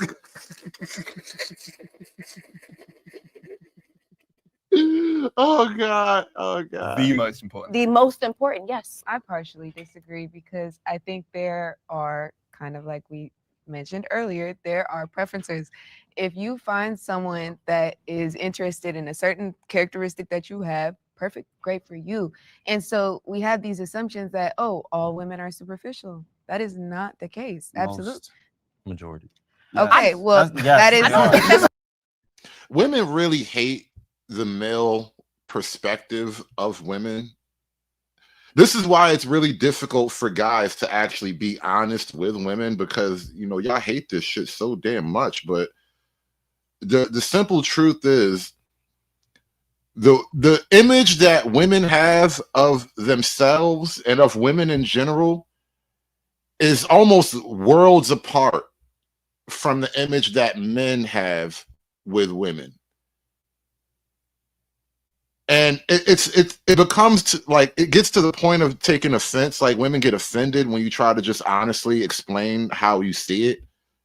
But they see themselves in such like a pure halo type of light, like sugar and spice and all that bullshit for real. Maybe what you I care about actions. The actions say that women are superficial. Maybe what you encountered, that may possibly be the case. I think there will be a lot of men. However, can you let me finish? Yes. Okay. Historically, if we look at the role of a man and we look at the role of a woman, that is what is proposed societally to us. And maybe it comes down to security. That is a very, very important thing within a relationship, within a community, within a society. Security is important. At the end of the day, you need money to put food on the table. Whether you're by yourself, whether you're in a relationship, whether you have kids, right? Is that a concern? My thing is, if you're dating someone strictly for money, I don't want to hear you getting angry about him sleeping around or him doing whatever. The If men you with marry- no money do the same thing. Hey man, this is just a problem women gonna have. I don't know what to tell you about that shit. The man you want, if he's really that good, other women want him. I don't know what to do about that. It's a species topic we're talking about. The men with no money have less options to do that. Pick more time. My point, what I'm saying is But like, do the men with no money really have the option to sleep around with a lot of women? Yes. Yes. We They see it all the do, time. because it's No, they don't. They don't.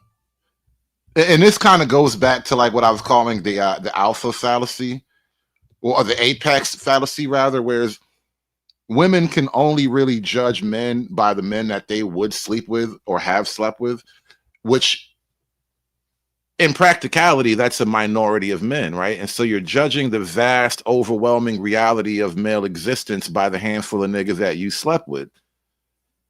And generally speaking, a lot of women like to fuck around. So you're judging men by all the niggas who broke your heart because that's who you wanted to sleep with. a lot of women who have less money than the no money. And if you are a man who has no money, but you're with a woman who has money, you have money, because that's how women are. That also goes back into validation. With you guys saying that's a Which bad doctor? man if What he up, doesn't bro? have X, Y, Z. Then you also need to look at, why does a man need to be emasculated for not being where he wants to be? And if you're a wealthy man and you want other women, get into a polygamous relationship. You do not have to cheat. But it's kind of like common sense in modern times that men at the top 10% that most women want are generally like that and have options, and they're not going to settle for just one woman. So why portray as if you want one woman? Why are you questioning him about the men who are not here? Free Zone, elaborate. What's not true? Tell me what you take issue with. Walk it back. But why is she questioning these guys about other guys? That's what I hate about these conversations. Like, don't question me. Question all the niggas that you slept with. I have nothing to do with your traumas. I don't think they portray. do. Who said I they don't think portray do. if they want one It's woman? not a secret. Most men go to that level just so they can get the amount of women. It's a complete double standard, but I think it is the reality that I think men want the idea of this woman is only having sex with me because men.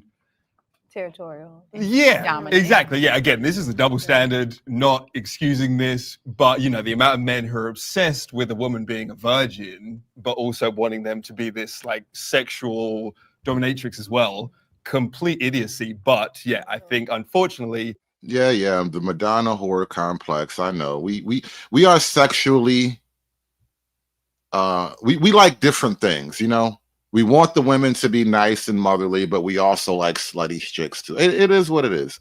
Men would rather know that their women are only sleeping with them, but then they are happy to give it out wherever. I disagree. I think men just want, obviously they want their women to only be sexual with them, not with other men. And I don't think that's stupid or idiotic.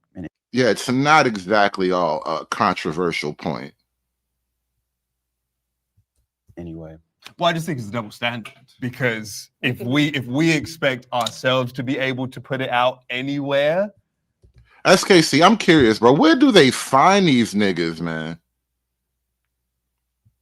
Is there like a casting call for like non-threatening black men to show up and speak softly to the girls? Like, where do you find these niggas, bro? Then I think it would be fair. There's a It reason depends why. the person, depends the kind of guy you're talking about. There's a reason why Same women about can women. get pregnant by one man every 9 months, but a man can get multiple women pregnant. Oh, all of at course, once. yeah. Evolution-wise, yeah, we want to throw it everywhere we can, but I think for modern relationships, that doesn't necessarily work. I just wonder, do most women want to sleep with multiple people the way most men want to sleep with multiple people? I think, Now do they want the same things? I would say yes. Yeah, I think a man would like to entertain multiple women sexually, whereas a woman would like to have a roster of multiple men, but only have sex with one of those guys. I think that's the ideal position that a lot of modern women are aiming for, where you can have as many beta orbiters as you'd like to have, but the one guy that you're actually attracted to, the guy that you really like, you'll have sex with him. And the other guys they're just there to help. They do it. I just think that men, a lot of guys intrinsically, when they have more options, they want to exercise them, versus I think a lot of women, a lot of time, when they're committed to one person, would rather just be with that one person. Oh my gosh, I haven't seen you in months. Yeah, someone crashed into my car and I couldn't move all my limbs for a while, but I'm all better now. And the range, All right, organ and I'm more. over. The best part, it's all free unless you visit. Let's get back. Hookup culture have Organ and Morgan OnlyFans Wall, and yeah. hookup culture have ruined modern dating. I would say that it has really completely destroyed dating relationships. It's really sad, but it has definitely watered down a lot of things too. I'm seeing that, women they're waiting to turn 18 and then hopping on OnlyFans, that's really just a reflection of how the culture is. I think it shows a really bad reflection on how the culture is. And it's really sad in my personal opinion. I think it's disgusting. My last long-term relationship, which is also why I've been single as long as I have been. You know what I don't understand about this OF phenomenon? Like he just said, who was that girl that just went out? Some little Asian chick, I think. She just went on, she just turned 18 and start dropping content, and now she's a millionaire, right? And then it's all these men are disgusting. It's like, well, young lady, you couldn't wait 1 second to show your snatch to the world. I mean, who's really the bad guy here? Yeah. Men like having sex with women. We know that. But you couldn't wait 1 extra day to throw your snatch on the internet. But men are bad. He was subscribing to OnlyFans girls, because porn's one thing. It's like, I see it as, it's a scenario based, it's general. You're not looking up a specific girl versus you're following a specific girl while you're in a relationship as well. Paying for it, logging into her live cams, like this, it's like, that's a whole thing. And it's not counted as cheating in a lot of men's eyes because you're not physically touching anybody, but you might as well be. It's a fantasy. Unfortunately, one of the first things I do when I go on a first date, I am going to look at who you're following, because on Instagram, it's public. You checking phones on a first date? What type of shit you on? What do you mean? What was that about? See a guy is following all these like big booty Latina, ass. We got a problem, shut it down. You know what's so funny? I'm glad I don't have Instagram. It's just too many niggas. Because Twitter allows a level of race realism, the niggas haven't really overwhelmed Twitter yet. It's still kind of a safe place to go. You can take your children there, except for the porn. You're not supposed to have this much access to these sexual women in general. In a relationship, it's really hard when you have so much access, easy access to link and meet up with the people who do OnlyFans, who are on Instagram showing ass. And I do want to kind of side with men on this. I don't have a problem with men liking other women's pictures and following women on Instagram solely. I'm in a relationship. Finding that common ground is important, but I just feel like, no, I'm not going to make you unfollow all these women from social media, because you have to be strong, whether you see them in person or you see them on the streets. Do you guys think you could date someone who has, for you guys as well, do you think you could date someone who has OnlyFans and like is successful? No. What do they do? Depends. I don't know. Okay, let's start off with they just post. You know what? I didn't even notice this super chat. Who was this? Face Facts with the $4.99 super chat. Black women don't date down because they come in wanting divorce. Again, Black women are trying to speak for the men's perspective. Yeah, I think a lot of what we're seeing here in this conversation, and a lot of these types of conversations are really just just image work, trying to salvage the image. I think between just general Instagram live stream, YouTube shenanigans, people just recording themselves being awful and saying awful things, the Black woman's image has taken a hit. That's just one thing. And then you have like the manosphere. Like not only are the women saying and doing crazy things, the men are talking about it. You know, you got dudes like, for the longest time, I think Keeping 100, just last night, we went back in the Wayback Machine and we're listening to some Thugtician work, right? The Red Pill manosphere content, it came about before the live stream era. And so you didn't have a lot of guys doing live reactions to women's videos and whatnot. And so it was just guys just talking, just monologuing about the nature of realities and whatnot. And that over time morphed into like the modern manosphere, so we can react to women and all that. And the manosphere just has created a huge sort of media issue for the women, right? Their image problem, the image of modern women, modern Western women, is at an all-time low. And especially Black women, what you're seeing right now is an attempt to do some damage control here. A lot of these conversations they boil down to damage control. Pictures, they don't have sex with anyone. What kind of pictures? Naked pictures. No. What about feet pictures? Okay, feet pictures. Yeah. That's cool. If you're posting some foot pictures, whatever, man, go get it. Because we're talking about OnlyFans from the subscriber perspective. I always wonder, what if you met someone who you're like, she's really cool, great personality, very attractive, but her job is OnlyFans. You'd be setting yourself up for failure. Why do you think so? Look at her character. You don't think she's gonna not cheat on you? I don't know. I don't think $1 million She was subscriber. I don't It's a major red flag. I got you a Rolls Royce. Major red flag. Not necessarily. It doesn't necessarily mean, though, if you're an OnlyFans creator, that you would cheat. It depends. It's all circumstantial, and it's. Are we now defending the sanctity of the OnlyFans relationship? Wow.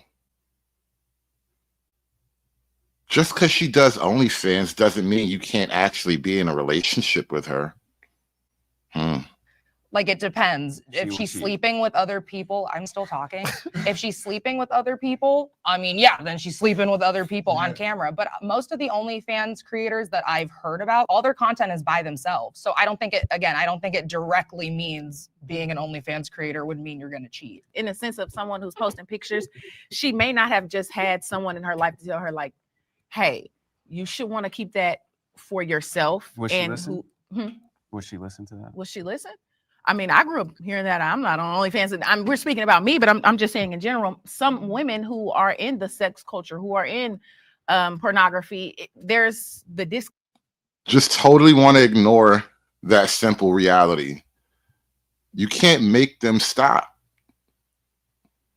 And the weird thing about modern culture, it's almost like, it's like a giant feminist shit test where the women are almost demanding that we make them stop, but we've set up this, legal structure where the men are just not allowed to make them stop.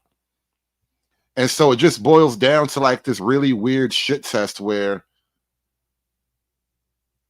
you're gonna have to make them stop, and they're gonna be upset with you, but they'll be grateful later. They'll be better for it later.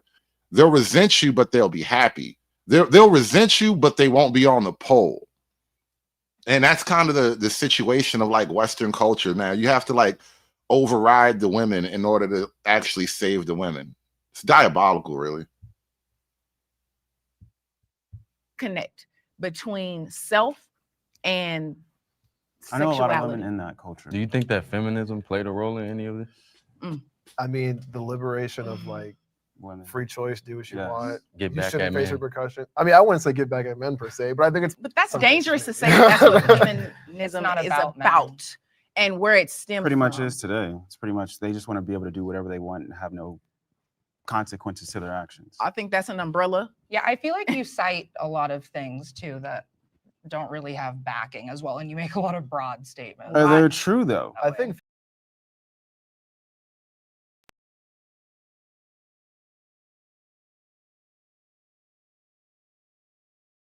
I mean, women this wanting independence, OnlyFans being the Yeah, easy and way no, out. no, I agree. It's this whole idea that 10K like a month. again, sexual revolution, capitalism.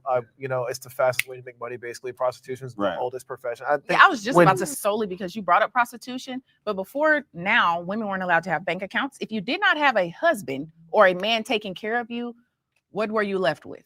I don't think that it's because of feminism. Yeah. We have to be very careful with how we're speaking about that term. Although I know that there's a lot of controversial things about feminism.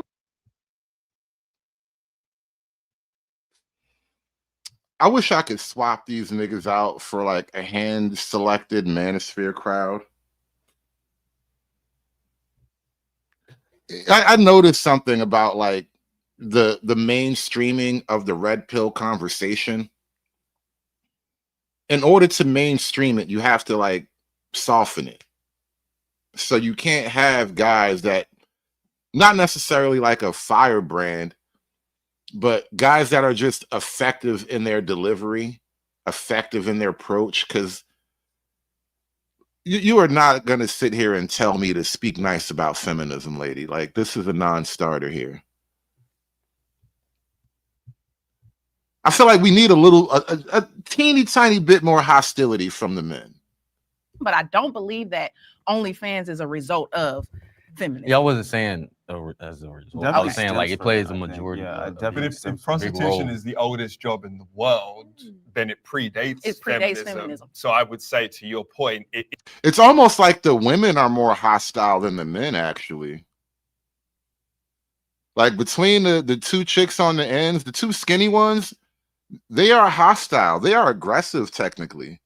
is because social media has become such a way to earn money quickly that then prostitution has just evolved. I would say that's all of that. I would say Yeah. it's a combination of all of that, not just one or the other, but both.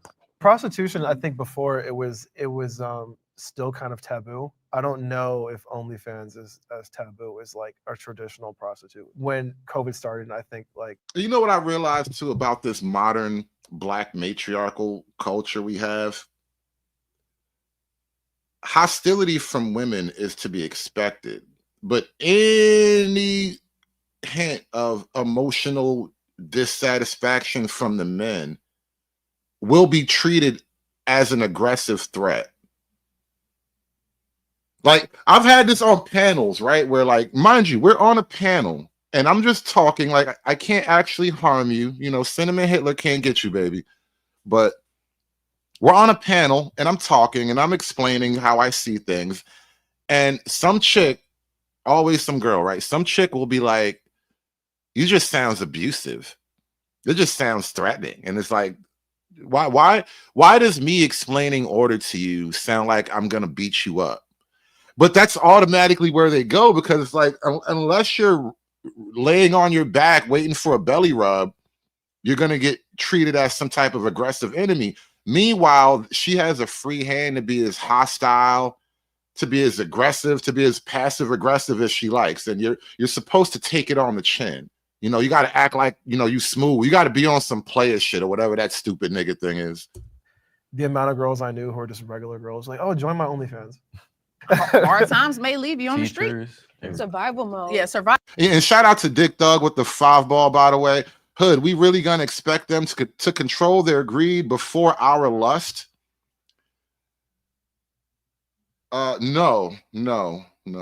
I honestly, in controlling your lust, you will come to understand the practicality of subjugating the women. Because how can you check their greed if you haven't controlled your lust? And that's the burden of men. And that's why we need, you know, the higher callings and spiritualities and all that kind of thing. You know, a little bit of Jesus. You know, first we control our lust, and then we can subjugate a bitch. That's the way it works. That is the order of a proper civilization. Men control their lust, and then we can subjugate the bitches.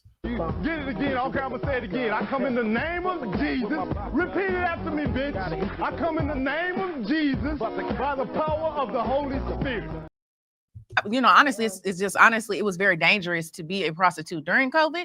And so, all right, we're gonna try to do something that's Wait, so to get out of survival mode, shouldn't we be finding ways to get together so there's two incomes and not one? But you just said you wouldn't want to be with a woman that So maybe is in survival mode. maybe like, you know, don't join OnlyFans, but find someone to, you Lower, know, like, lower your standards. Like find someone they're to not get going with. to lower their standards. like They shouldn't have to though.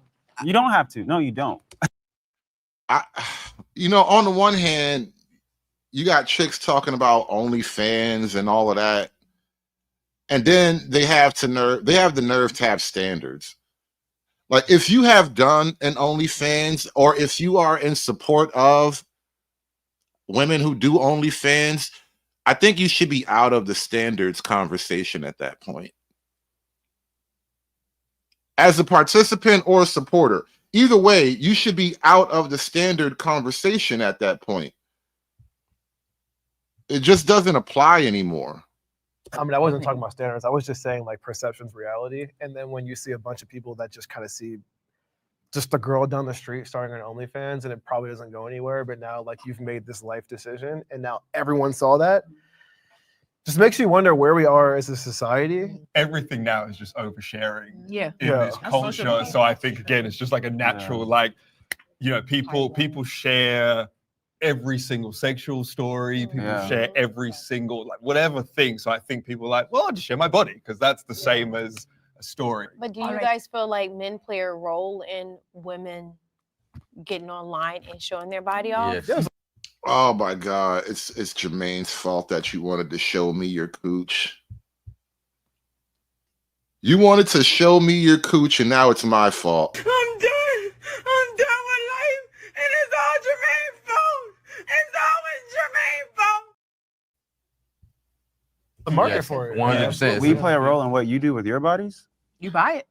We should take accountability of the fact that there are lonely men that are You know, I totally reject that argument. A woman's natural superpower in this world is her sexuality. It is her God-given manipulative ability. Men are tasked with manipulating the environment for our survival, for productive gains. You know, we build civilization. We change actual nature. Like we build farms, and we create what do you call it? Irrigation. We totally change landscapes. Like we dig holes through goddamn mountains. Okay, with our two hands and our mental capacity, we can get through a mountain. Women, they dig holes through men. The same way that men have been able to manipulate nature to radically transform the nature of nature itself, women have applied that same effort to mastery of men. And sexuality is their primary lever for that. And so for women to now say that it's a man's fault that I can sell some pussy, it is a complete rejection of basic reality. The fact that you choose to activate your superpowers has nothing to do with me. Creating a market for this. Like we can't complain about something that exists if there is a market for it. That said, though, I don't think we should take accountability for the fact that the men are lonely. I have felt more judged by Black people than any other race.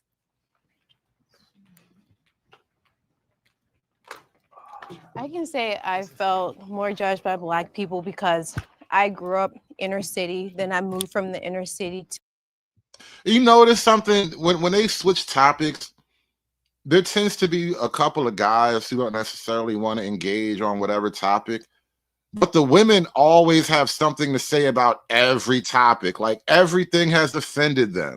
And I can't shut up. I wish I could. I really wish I could shut the fuck up. But I can't.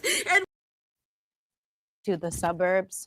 And so when I would come around like my Black family or Black friends from the inner city, they would be like, oh, you talk white, or oh, you act white. Or if I say I want to go swimming today, oh, Black people don't go swimming. You know, they would like make comments that would just make me feel like super like, damn, like judged. I experienced that a lot when I first moved to Memphis from Chicago at 5. Throughout all my life, I was always the different kid. In school, they would say you talk white, and it still continues. Like people see me, my friends back home in Memphis, they see me surfing and stuff. They see me doing things that you don't usually see Black people doing, and they say you trying to be white when really I'm just trying to explore life. Right, because I'm like, what does it even mean to be like, oh, you talk white? Or Speaking like a normal, articulate person. exactly. I think it comes from the stereotype that Black people are uneducated. So when you sound articulate, you sound educated, they're like, damn, because I get that all the time. I went to a white private school, half of middle school, high school, all of college. It sucked to be in predominantly white communities where even the Black people were saying the same thing as the white people to you. That's weird. You know, it's a unique phenomenon within Black America.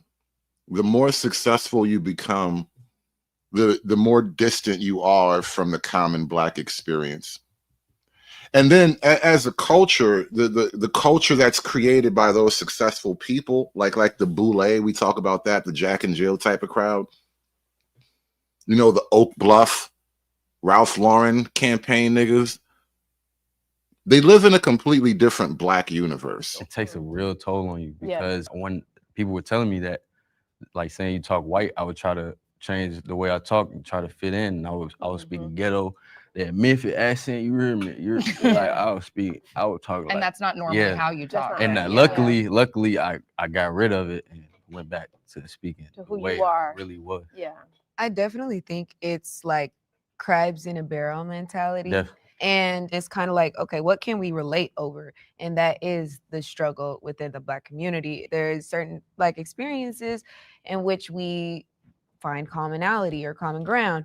And when we see someone with a more established upbringing, like you guys were mentioning, like if someone goes to private school, I went to private schools, you know, or it's your whitewash. Why do we associate success or being knowledgeable or speaking a certain way with being white? To hold ourselves accountable within the Black community would be to stop judging each other on our level of quote unquote Blackness.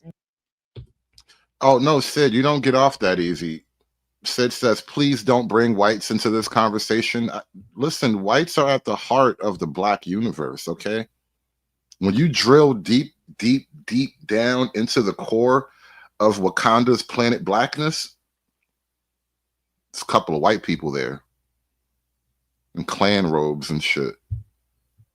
Like these guys. Because that is where I do think the issue is stemming from. And I think within our community, if we're saying, telling me, oh, you're an Oreo, because like really no, I'm educated. We need to stop talking down to each other because we have those qualities. It's not a bad thing to be articulate. I think that's the majority, and we're the minority, sadly. Mm. It's like we got to leave them on the plantation. honestly. Yep. All right. Can we have the disagree step forward? I would say that is an issue within the Black community where they try to say you're not Black because you sound a certain way. I think that's ridiculous. Like we're Black because we're Black, right? But yeah, like I tune a lot of that stuff out. It's just if I can't use it to do something that will better my life, it does not matter to me. Yo, we just got a great shot of the nub and I blocked it out. Hold on. Just if I can't use it to do something that will better my life. Bro, that shit got fingers.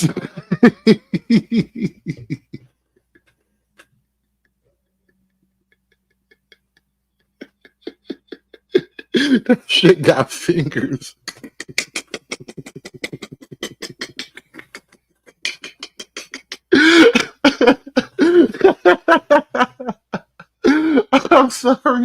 sorry. I'm sorry.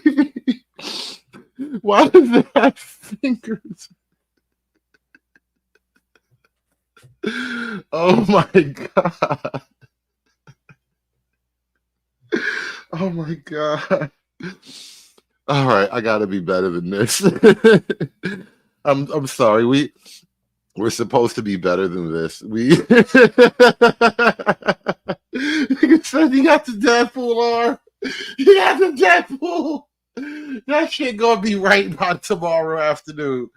Tomorrow afternoon, it's gonna be a regular hand again. Oh my God, I gotta stop. I gotta stop. I gotta stop. Listen, every time I try to quit, man, every time I try to get out, they just keep sucking me back in. All right, I'm done. I just now noticed for the first time that shit got fingers on it, bro. Like, there's definitely a story there now. He's got some kind of like congenital issue or something. He was born that way. It does not matter to me. And I think because of that, I disconnect from a lot of Black women and some Black people because I don't like being a victim. I cannot be a victim. I'm like, what is the issue? Let's work on the issue. Yeah, it might be a little harder, but that's fine. You know, there's no growth without opposition. So it's like, let's just go. Let me ask you all a question. Are people still telling you all, you talk white? I was gonna say he can't write poems about how he's not really Black. That should be fucking up his poetry. He only write love poems. He can't write poems about, the Black kids don't like him. I wonder if he writes poems about his nub. Ode to the nub. Is that an experience that you're all Yeah. experiencing now? Yeah. Right now? Absolutely. Wow.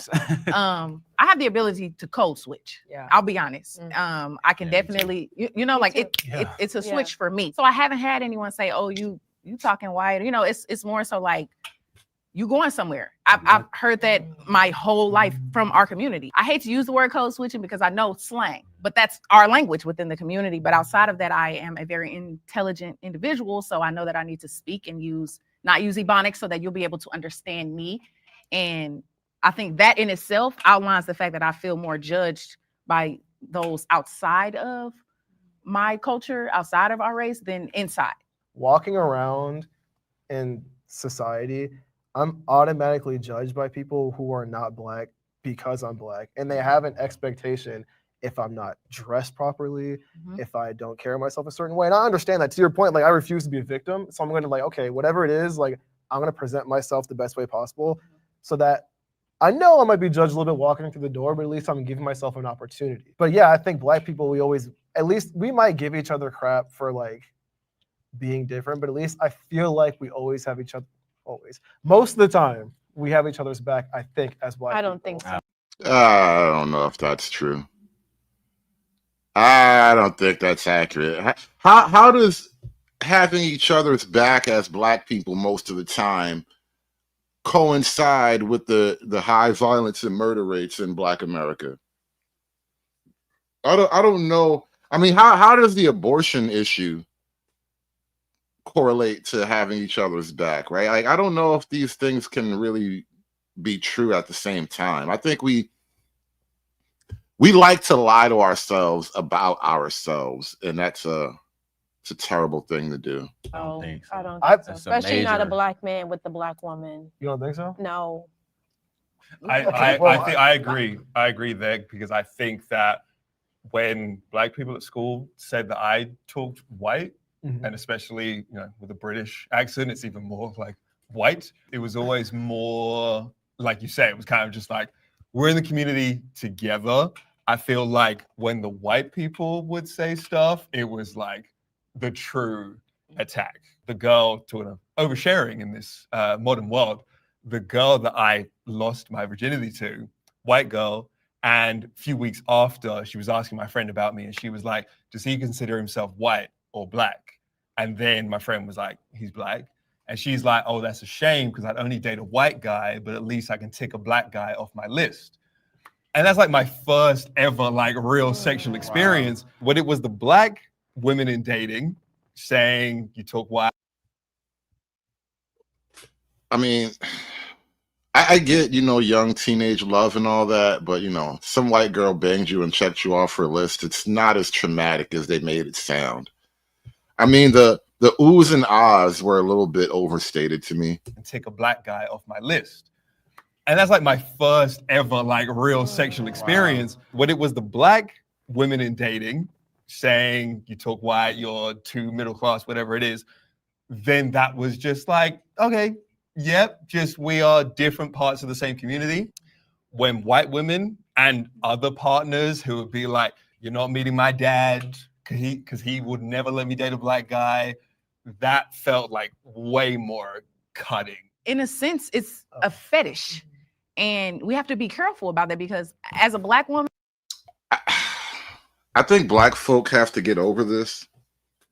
Most people prefer their people. And most people around the world, this is a phenomenon that includes literally everybody. They don't want the daughters of their group going off to marry some boy from outside of the group. It's just a natural phenomenon. The boys, it's a little bit less so. But with the girls, yeah, we like to keep our girls at home. All around the world, most people are kind of like that. Except for Asia. In Asians, in parts of Asia, they openly trying to get them a foreign white man. It's a whole different thing in parts of Asia, parts of Africa too. Quiet as kept. you're a black man, I'm around black men. You're not a fetish for me because you are a part of my community. And so I disagree with for myself, my experiences, the black community has fully supported me. But I think when you expand outside of your, right in your face community, you'll realize that there are a lot of black women that are just rooting for black women because they're black. I mean, we can think about the election. Yeah, I can definitely say environment because when I lived in Atlanta, it was nothing but like black support, black love, everybody's helping each other. You don't see too many black men with white women there. I carry my parents' relationship patterns.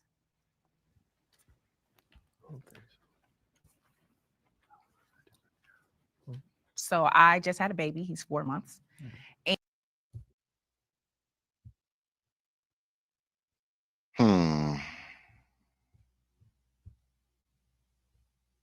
I'm not getting marriage vibes off of her. She just had a baby 4 months ago. I'm done. I'm done with life. And it's all Jermaine's fault. It's always Jermaine's fault. And I have a partner. We're in a relationship. But I do tell him often that my mom and my dad never married. And so marriage is not my top priority. Although I want to be married, it's not the end all be all. I think They're going to break up. She's going to leave her baby daddy before that baby is 2 years old. If you don't have a man, you ain't nothing.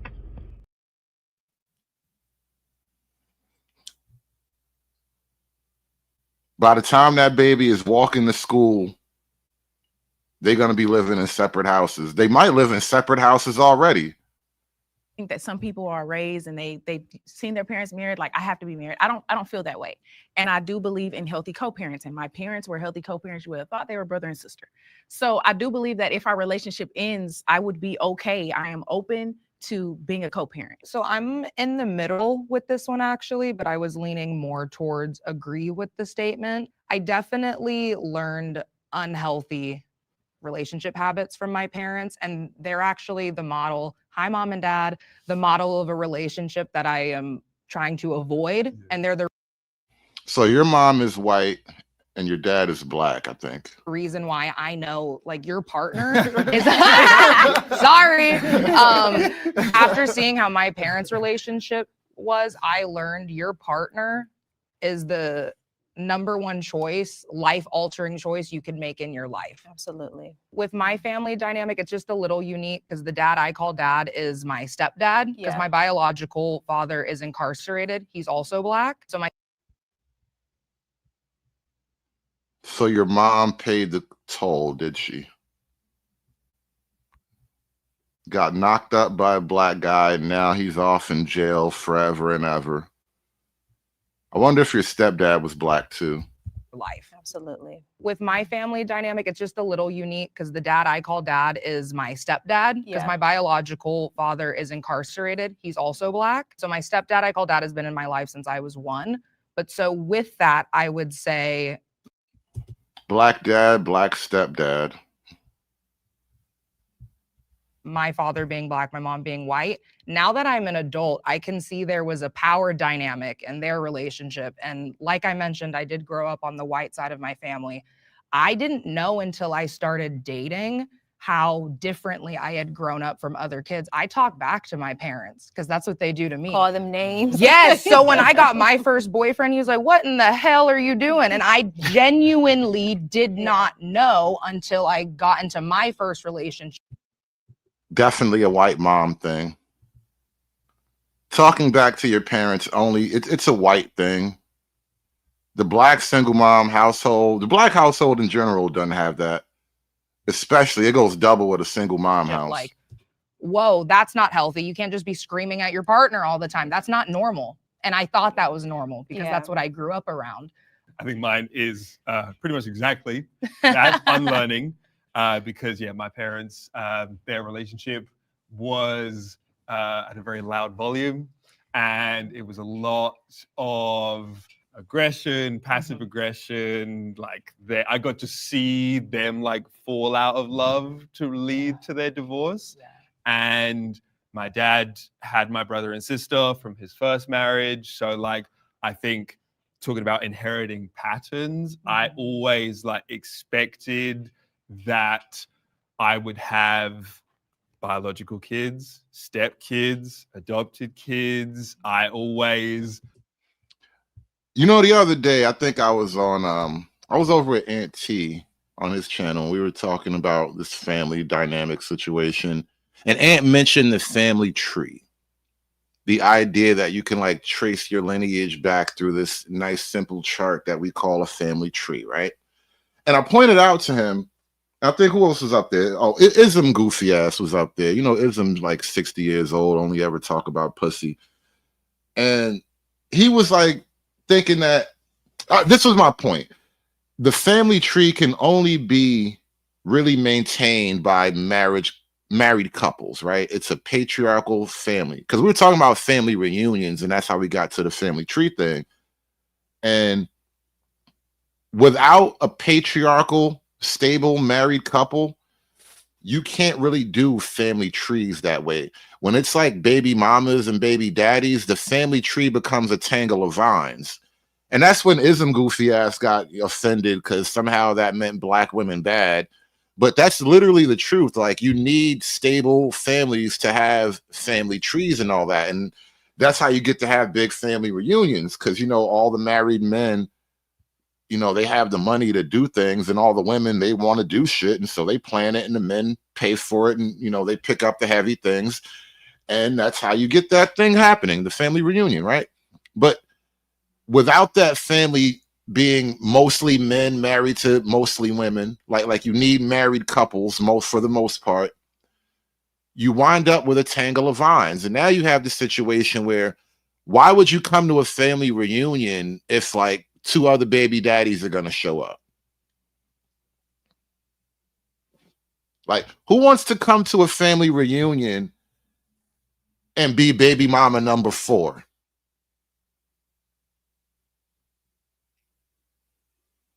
Think about that for a second.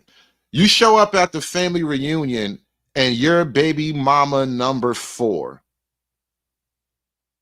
And listen. Then it gets really freaky. What if baby mama number 3 starts getting a little too chatty with baby daddy number 2? Now we're crossing baby mama, baby daddy wires at the family reunion. Is somebody about to get shot or stabbed?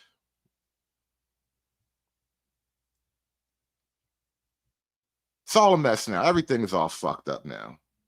It's all one giant mess now. I think I lost some super chats up. Little Rock with the $2. He says she will take a tip for a tip. Yeah, the OnlyFans girls, man. You know, once you've been an OnlyFans girl, you're marked for life. The internet never forgets.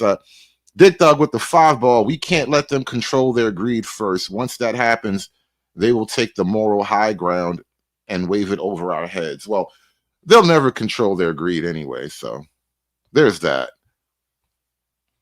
But hit that like button, y'all. We kind of sliding into the end of this video review here. We're almost done with this video. Give me the money.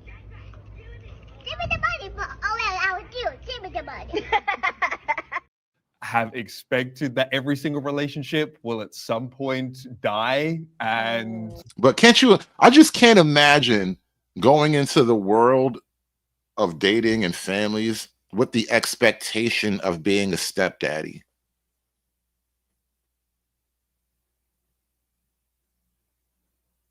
Like, as a man, when you imagine like meeting some woman and starting a relationship, you never imagine her children.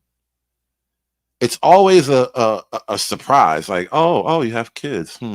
Nice.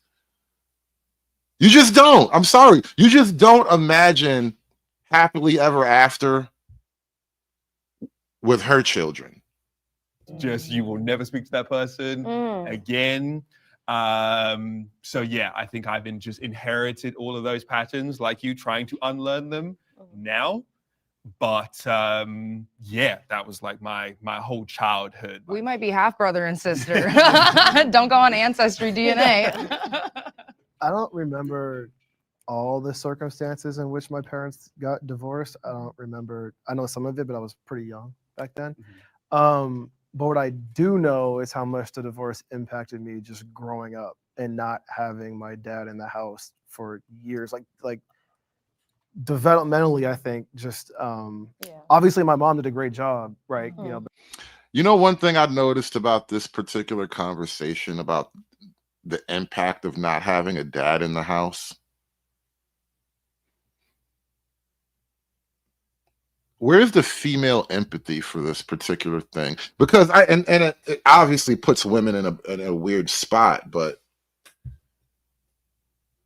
I don't really think women can empathize with men at all, just as a general state of being. But now with this particular phenomenon of female behavior, it almost becomes like a bunch of stone-faced bitches. Developmentally, I think just obviously my mom did a great job, right? But as a single mom, there's only so much I think she could do. And having my dad in a different state a lot of the time, not having that male presence around really impacted my maturity, number one, my ability to be disciplined, I think. How I interacted with women in a lot of ways, I think, was impacted by not having that positive sort of male role model close in my life, involved in my life. And so I say this to say, like, I've followed the relationship model insofar as that I want to get married at some point. But after seeing how that happened and how that impacted me, that's why I view marriage so important and never want my kids to have to experience that. Like, I want to be in my child's life as much as humanly possible. I definitely agree with what you're saying. So I know that it may have came off like, oh, we can be a co-parent today, but I don't feel that way. I just feel like most times when people... Don't try to mix it up now, bitch. You're feeling guilty. You're feeling guilty. No, I think for a lot of men growing up, and especially with the shaming that Black men have gotten over the years, a lot of men who grow up without a father, and then we kind of have to hear that reputation of Black men like abandoning their children. We take it as a burden that, well, when I get my chance, I'm going to do it right. I'm going to be there for my kids, all that. I don't think women carry that same burden. So women grow up in a broken home wanting to break the home themselves, whereas men grow up in the broken home wanting to repair the home. We can never coexist this way, by the way. Like, this is not a pattern for adult relationship forming, right? You have men who are operating with almost a sense of guilt and women operating with like a vengeful sense of freedom. People get in these relationships and they have children out of wedlock, or they're married and they get a divorce. It's the end of the world. They don't want to work towards something better. They don't want to work for the betterment of the child. And so for me, that is the inherent view that I have, that the child is important. You have to put whatever you have aside and make sure that child is in the forefront. It can't be the end of the world for you. You can't hate this person because you created something so beautiful with them. But I do want to be married. I would love to marry my partner in this sense. But I think that my mom, this is something that I'm unlearning. My mom is the Black woman. I don't need a man. I paid the bills in here.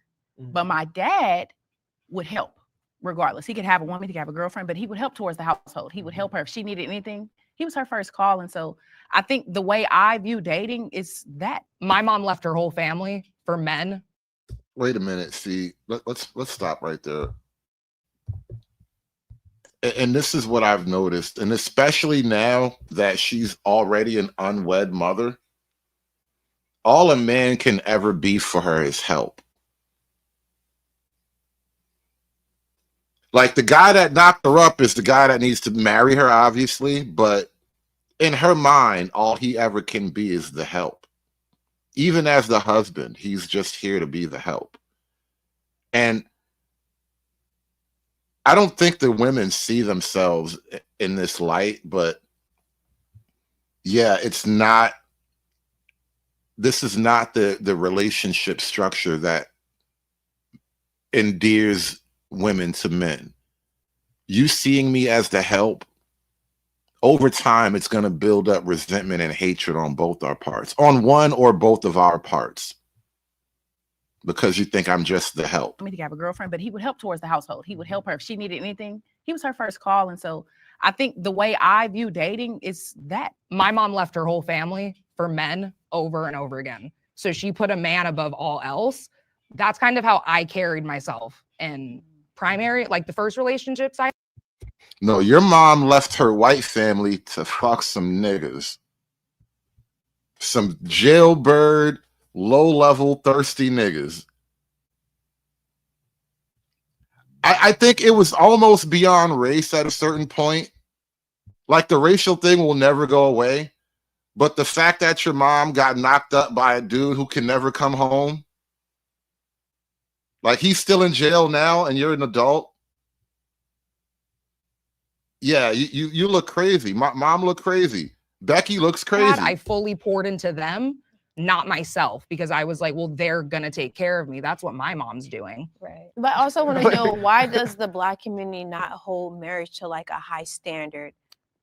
We did when we had the most discrimination, racism, and when times were the worst for us back in the civil rights era, we were getting married at a much higher rate and staying together. Whoa, did you hear the subtle blame shifting? Does the Black community Are gonna take care of me. That's what my mom's doing. Right. But I also want to know, why does the Black community not hold marriage to like a high standard? Why are you asking the men about marriage not being held to a high standard when it's the women who want the freedom?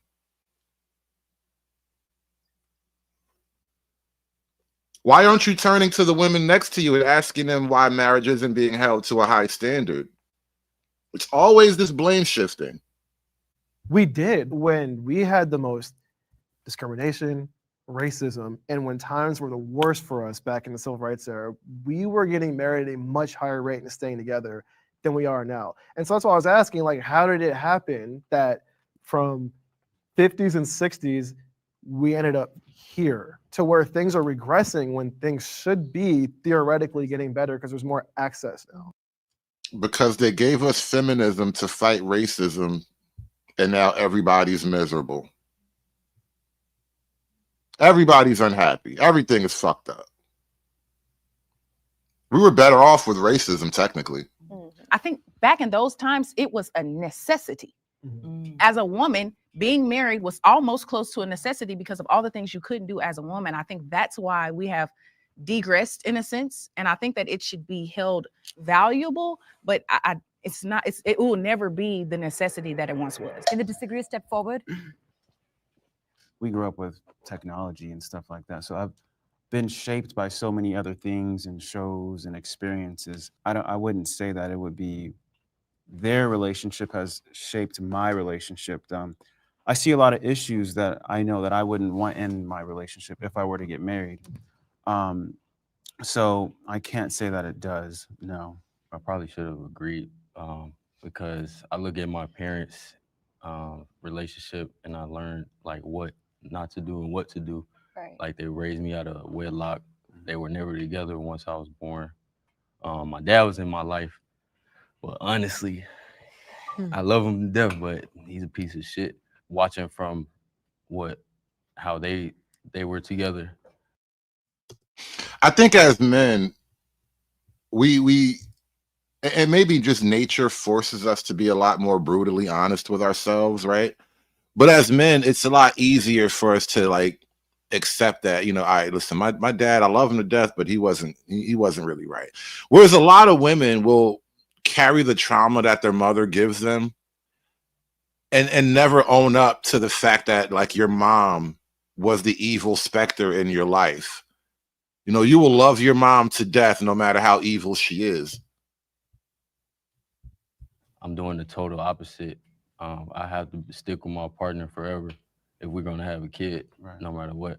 Growing up, I have had other father figures, and I'd say even throughout those relationships, my mom has been consistent and she's always been very mindful of who she introduced to me. My mom never argued with anyone in front of me. She never had any disputes. So everything.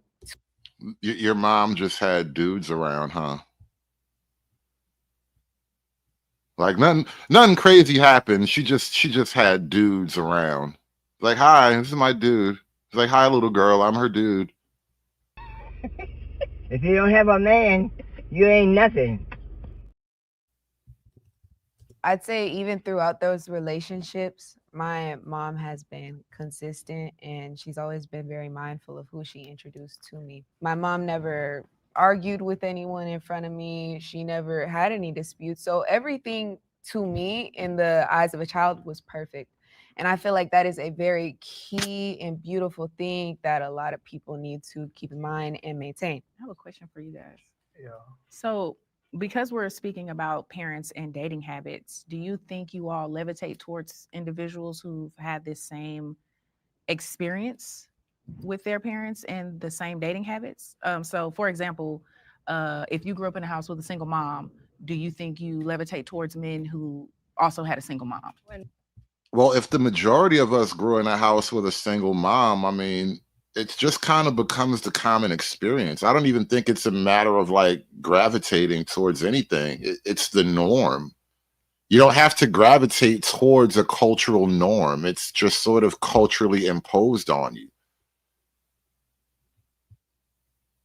My personal experience, especially with my mom having left when I was 16, I've struggled in my romantic relationships with my significant others' mothers every single time. And for whatever reason, I don't know if it was me unintentionally gravitating towards men. Well, you probably like black guys, and black guys got black moms, and black moms can smell the white girl on you. So, there's that. And who had a really close relationship with their mom, like definitely have found myself struggling in those situations. Yeah. Same as you. Maybe we are related. Where's my dad? I found that, because my parents were screaming a lot of the time, when I'm with people whose families are more like happy, I'm like, why are you guys happy? I hate it. How come I can never have this? And I'll self-destruct, I'll crash out. That was very deep.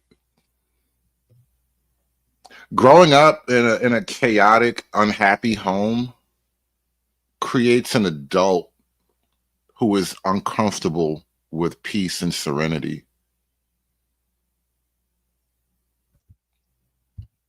And for some people, they even resent the ability to have peace and happiness that others have found. I found that, because my parents were screaming a lot of the time, when I'm with people whose families are more like happy, I'm like, why are you guys happy? I hate it. How come I can never have this? And I'll self-destruct, I'll crash out. So I really struggle. I think. And again, when you start to dig into the numbers, you realize that, however awful men may be individually, it tends to be the women who want to leave the relationships for whatever long list of reasons. And it creates this cumulative effect where I don't know that women really look at the grand scope of things, where your desire to have freedom by necessity has to override your children's need for parental stability.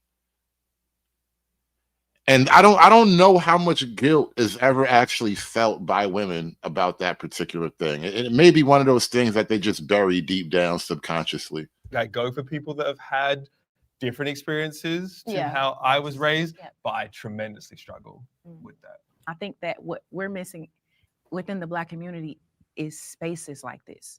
And so now we Sid, those are real numbers, bro. Those are some serious numbers she put up.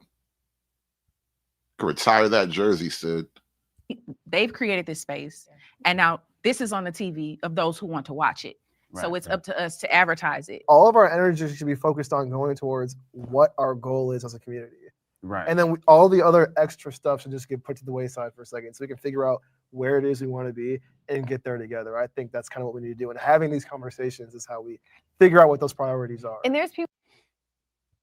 Ooh, SKC. This is another side of it. Oh, my dad once told a kid who was friends with my brother, "I'm not your father." He used to show up at our house and once wanted to sit in on our family meeting. Dad told my bro to tell him to go home. Yeah, you have to protect your children from the children of broken homes. I know it sounds awful, right? I know it sounds terrible. The other day there was this tweet that went up about some random situation about diapers. Like, as a woman, if you have diapers and some little kid in the class doesn't have diapers and he needs one, you're just gonna give it to him, and then yeah, in that moment you're gonna give him the diaper, obviously, right? Yeah, but what I retweeted was basically that women don't generally understand the ramifications of unchecked empathy, because I wasn't thinking about the kid needing a diaper in the moment. I'm thinking about why this kid would even need a diaper at all. Like, does your mom not have diapers at home? Like, there's a problem at home. Like, you can't, as a parent of another kid, I can't just be expected to provide extra diapers indefinitely, because, like, what's going on with that? Right? I'm thinking the bigger picture here. For whatever reason, though, I got a lot of retweets on that. People were pissed off about that. But that's kind of the big picture of it. Like, you need to actually think about the bigger picture, because you just having empathy. I know, right? I'm the bad guy because I can do math and I can abstractly predict or project scenarios out into the future. God damn it, my white brain.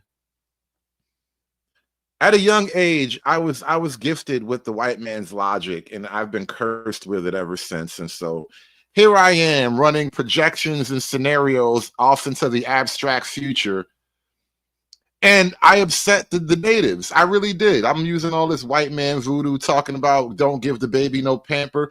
That's what the natives heard, right? In the natives' tongue, it sounds like don't give the baby no pamper.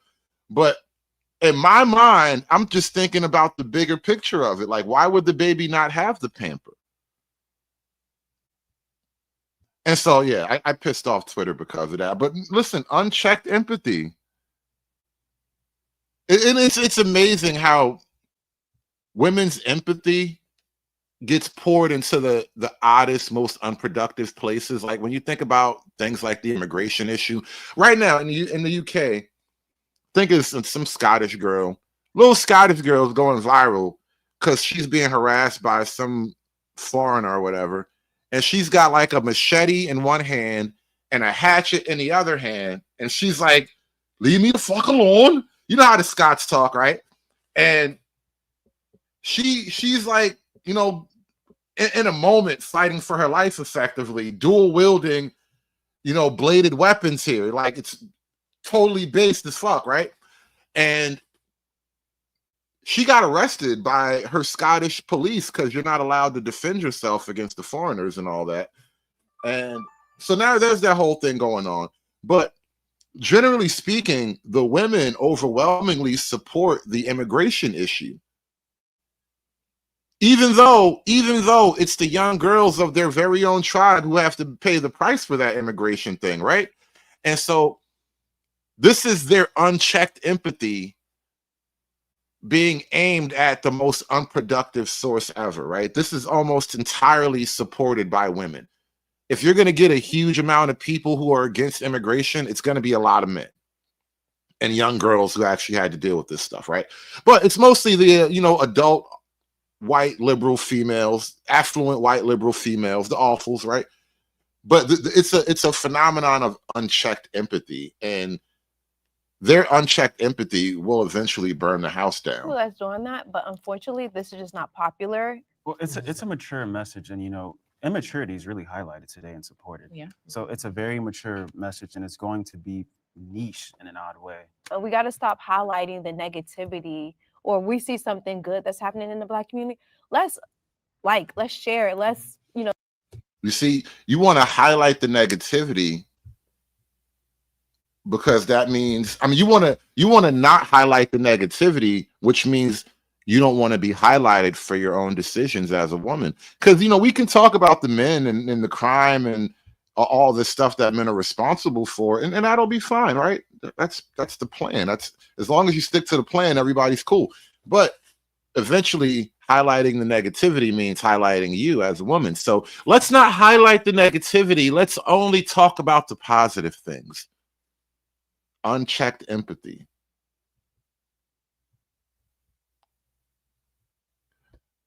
Dick Thug with the $5 super chat. Didn't Psychopathist say he didn't like quiet neighborhoods? Does that say how you were raised? Oh God, that was a long time ago. I remember that conversation though. And I think I was driving somewhere and I was on the panel and he said that shit. Like, he doesn't like quiet neighborhoods. And it's just a byproduct of growing up in a traumatic, chaotic environment, both in the house and just in the community at large, right? And so now as an adult, you can't go to sleep without some sirens in the background, some gunshots going off, all that stuff.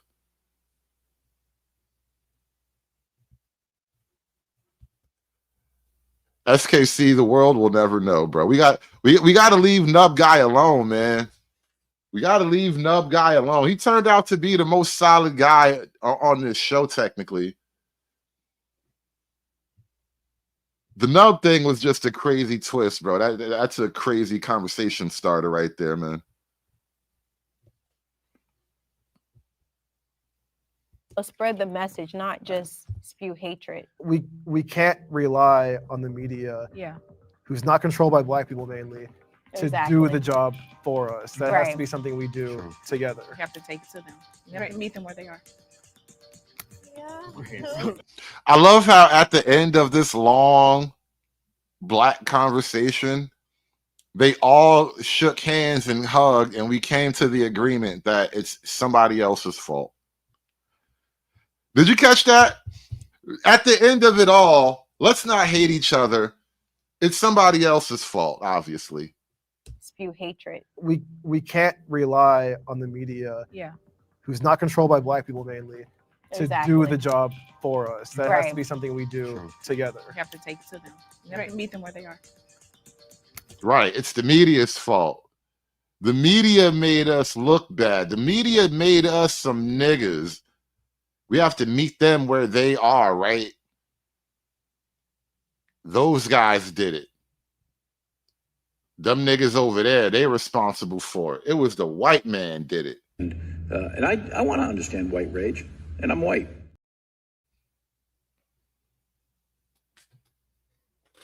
The white man did it. God damn it. I see what I mean? You see what I mean? Every time I try to get out, they just keep sucking me back in. You're gonna miss my nubbin. You're gonna miss my nubbin. You're gonna miss my. You're gonna miss. You're gonna miss. You're gonna miss my nub. Whoo! You'll never find, as long as you live, a nub who cares for you the way that I do. Oh man, I'll tell you, man. You see what you niggas did? You see what you niggas did? That nub could sing though. That nub could sing, goddammit. All right, though. We got to stop this. We have to stop. We have to get over this.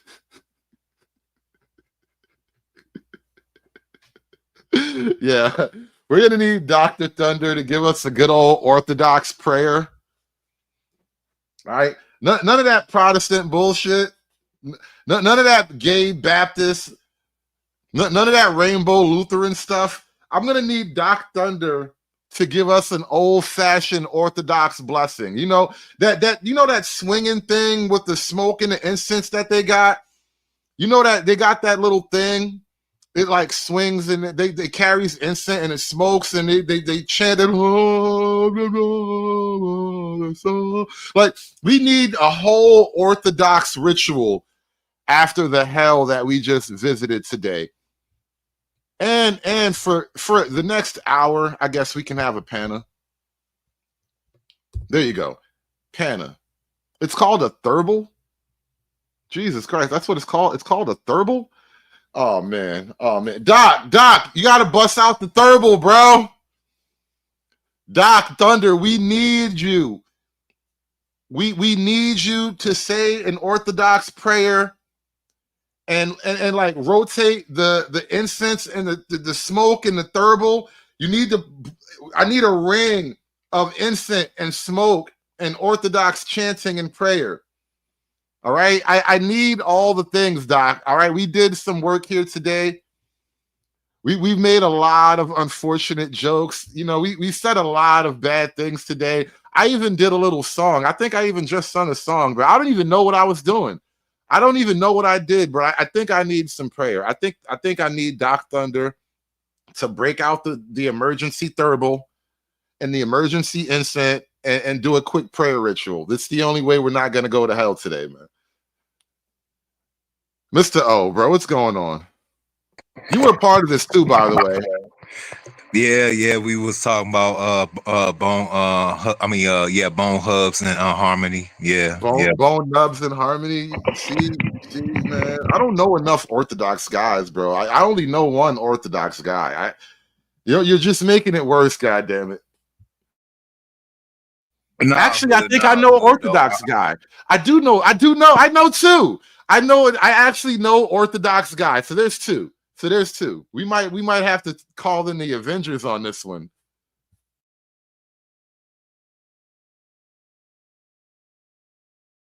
No, though. I mean, where do we go from here? With that conversation they was having, it was just all just accept that you're Jermaine and it's all your fault, and we could just live it happily ever after.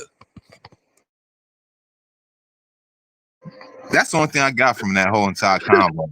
The thermal sounds like the little nub on the big nub. Oh my god.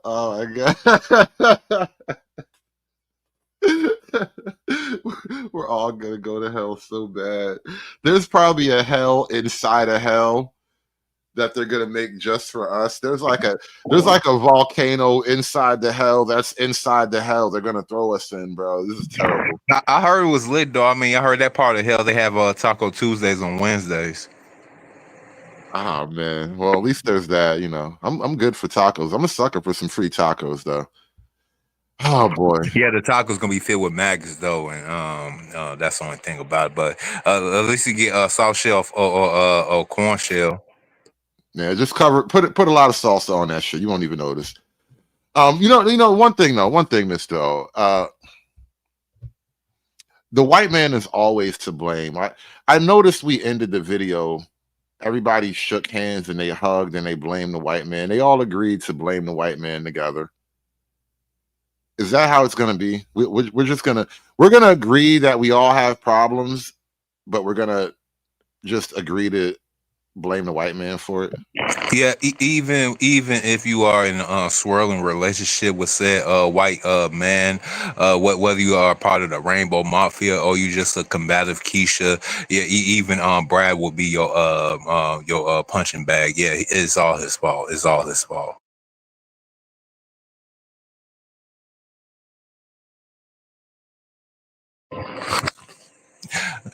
The one thing that Naughty Nub by Nature was talking though in the podcast with the women, he was breaking down on how that these single parent homes, without the father, they didn't want to admit to it, they didn't want to contribute to it, and saying that it was mom that made me this way, it was mom that programmed me this way, both men and women up there, you know what I'm saying? When are we going to actually hold mama accountable, let alone Keisha? Well, in a roundabout way, I think one or two of the girls did at least talk about like my mom this and my mom that. So they'll talk about it without castigating it. Like they're not gonna blame it. They're not gonna put any moral like weight to it. And so it's just like this thing that kind of exists in the ether. Like, my mom is just there, but she's never really responsible for the negative outcomes or anything like that. She's not responsible for the environment that she created for me. And that's how it did come up. But they didn't really put a finger on it. You know what I mean? They didn't actually just blame it on the mom in any way. But I want to jump to this next video. Just hold tight 1 second, Mr. Enigma, because I think we'll all love this. Is this Mushmouth? Is this Mushmouth from Fat Albert? Andre with the 2-month membership, he says Nub Man was the only semi-masculine man there. I know, that's why I kind of low-key feel bad for all the Nub jokes, but life is cruel that way. Life is really cruel. Kids are cruel. We're like mean kids up here. Shame on us. I hate all these motherfuckers. I said what the fuck I said. I hate them all. I'm gonna sound like a fucking racist, but I really don't give a fuck. I only like black people. I don't like black people that like whites and want to marry white folks. I don't like black people that want to marry Hispanics. Y'all coons to me, and y'all forever will be. I don't like no man that don't like his motherfucking self. So, bitch, if you're black and you want to be light-skinned and you say shit like, I don't want to get no darker, bitch, I don't like you, you can go, you can pass on too. Ho. I don't like no light-skinned ass man that want fucking curly ass hair children. I want a man that's motherfucking want nappy ass hair, a strong ass nigga that's not susceptible to this bullshit. But since all of y'all bitch ass niggas susceptible to bullshit, I don't want none of y'all hoe ass niggas. Cause all y'all hoe ass niggas want some shit to run, but can't even run the shit out your motherfucking pants. Now back to the story at hand. All of these motherfuckers can go to hell for all the fuck that I care, and I said what the fuck I said. Why the fuck I go in the fucking laundromat today? And I'm not making this shit up. I need fucking cameras following me to fuck around. I swear to fucking God.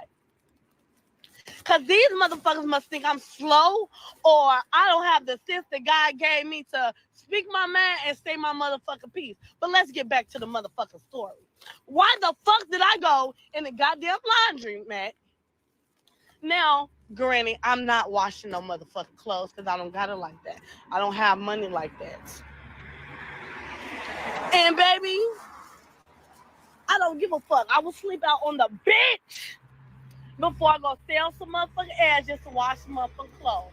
I said what the fuck I said. And anybody, mama, children, grandma, cousin, whoever want to talk about it and kiki, haha, laugh about it, baby. Laugh about it until you die. I don't give a fuck.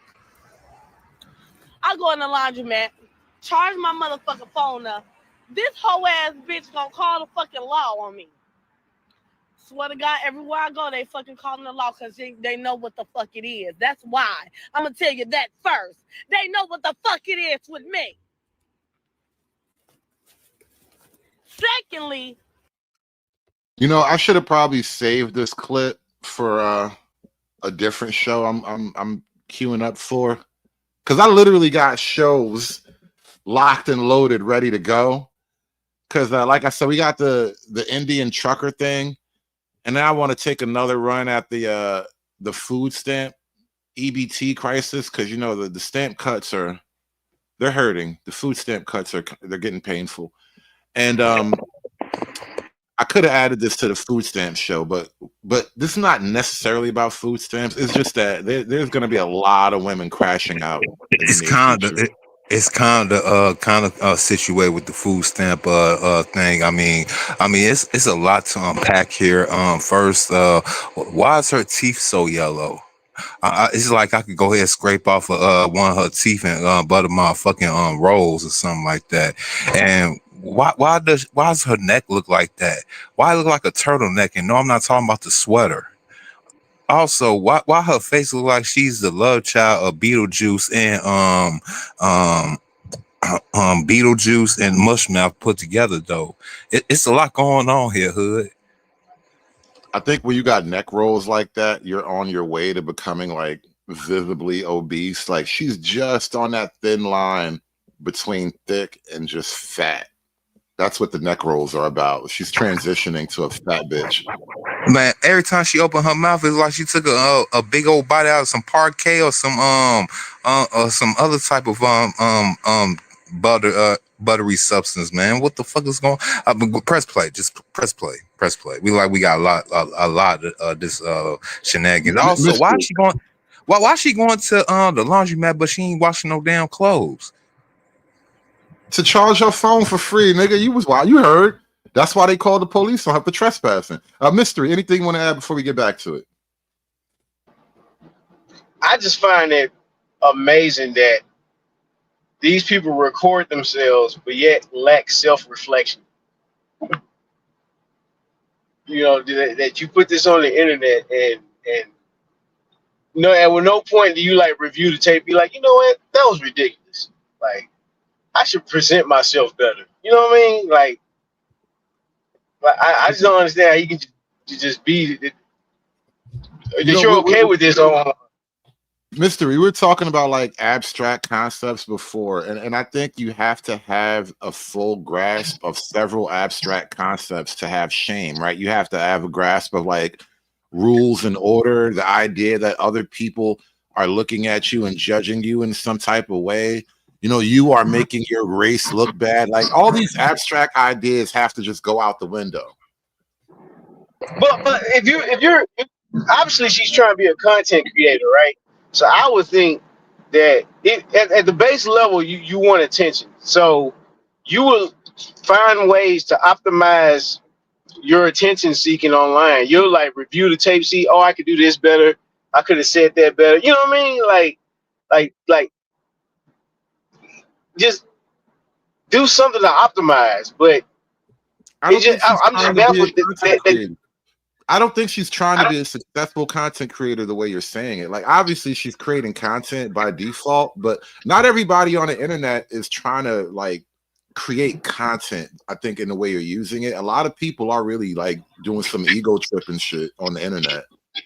Right, that's what I'm saying. I'm not even talking about like for money. Like she trying to do it for money. I'm just saying at the base level, she's doing it for attention, right? At the very least. And so I would think that if you're seeking attention, you want the most attention possible, whatever. So you would, review the tape, the see how you can be better for the next video. But it's obvious that she lacks that. Like she just firing off at the hip and just going at it, and she sounded like a trans Samuel L. Jackson in the process, and it's just crazy. Like you put this out there, you put it out there, and maybe there's a little bit of editing and just like, yeah, let it fly. And that's just what baffles me. I ain't saying shit to this bitch. I ain't saying shit to you. That's the problem. That's the number one problem. All I did is look She at the does look like Samuel Because Jackson from last Jungle time I came in Fever. there, the bitch, I went in there to wash my clothes. Let me give you a backstory real quick. Just a quick little backstory. I went in there to wash my clothes. I just started my clothes. They got the soap and the laundry, all that shit in there. While I leave the laundromat to go get a cigarette. Granted, I'm not supposed to have one. It's a 5 minute. It ain't even a 5 minute walk. It's a 3 minute walk. I walk there, walk back. Clothes gone, bro. I swear to God, I'm not exaggerating. I wasn't an hour. I wasn't 20 minutes. I walked down to the corner and walked back. Literally, the laundromat is at one corner and the cigarettes is at the next. I literally walked from here to here and walked back, y'all. Why my clothes were gone out the mother? How do you even open the? How do you Why even her open the lips ashy? washer? Because you know it locks. Shit gone, right? Then, okay, I say fuck it. I ain't gonna even say nothing. I'm like, damn, fuck it. Where my clothes at? I asked them where my clothes was at. They said, shit, somebody probably stole it. I don't know. We ain't responsible for that shit. And they do say a sign that said we're not responsible for any clothes left in the laundry room. Blah, blah, blah, blah. Okay, I ain't gonna trip. I got some more money. I can give me some more money. These clothes ain't even that. I just had a little skirt, a little ass skirt on, so I have some pants that I want to put on with it. Yo, chicks telling stories be so torturous, man. Get to the point. Yo, Hood. Why she like Tyrone Biggums and old girl that say ain't nobody got time for that? If they had a daughter or something, right quick. Like I'm getting crackish vibes from this particular specimen that's talking on the screen right now. It is like she's talking to her homegirl too. This is like you just need a friend type shit. But what did she didn't wake up that morning and then realize when she looked in the mirror that she was a god? Okay. Now going there months and months. Every time I leave out of that bitch, now I left. The first time I left for 3 days. I was gone. By the time I remember, I was drunk and high. I left for 3 days. My clothes in the back of the thing, in the back room, in the laundromat. Now when I leave, just for a quick second, my shit is thrown in the garbage. The police, this young ass police bitch came. She don't want to listen to shit. All she talking about today, bitch. You using the Wi-Fi. That's all I heard you say. And I said, bitch, you're not even listening to nothing that I'm saying, right? So I said, bitch, just say you don't give a fuck. Just say you don't care about what the fuck. I said it's two sides. I told the bitch it's two sides to a story. So bitch, you don't want to hear my side. She just like, well, they work at the facility. Woo off the bill. I said, talk to the owner, bitch. I just talked to the owner. They told me that I could be in there for the 15 minutes. I ain't been in there for 5. This bitch ass police officer, you know what the fuck they gonna say? That's not my responsibility to call the owner. Bitch, how the fuck do you sound?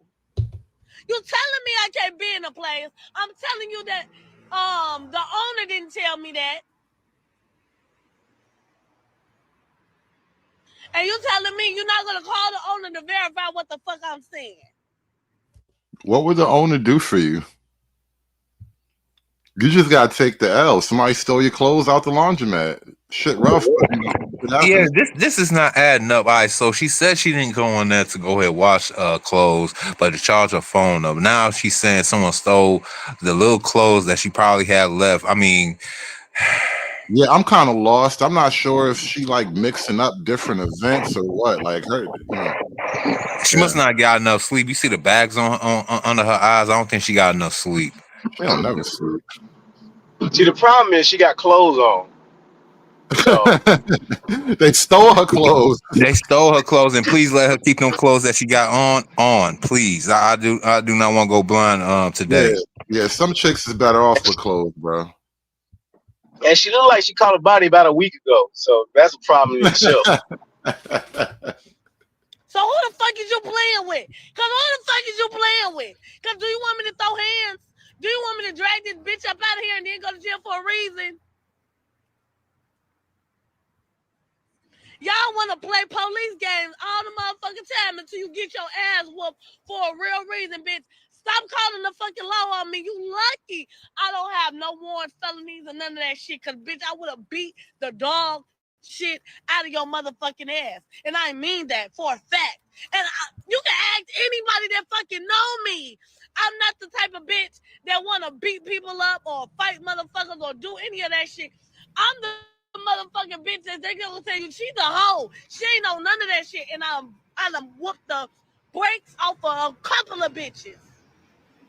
And a couple of niggas too. Cause they thought that. Bitch, don't ever play with me because the tables will turn. It's just the fact that a motherfucker would even play with me like that or even think that that's the type of shit to do. And they did it multiple times. Wait. Hold on. I just now thought about something. Pause. Now, where did they steal the what's in there? Was they clean clothes that was in a dryer, or was they wet in the washing machine?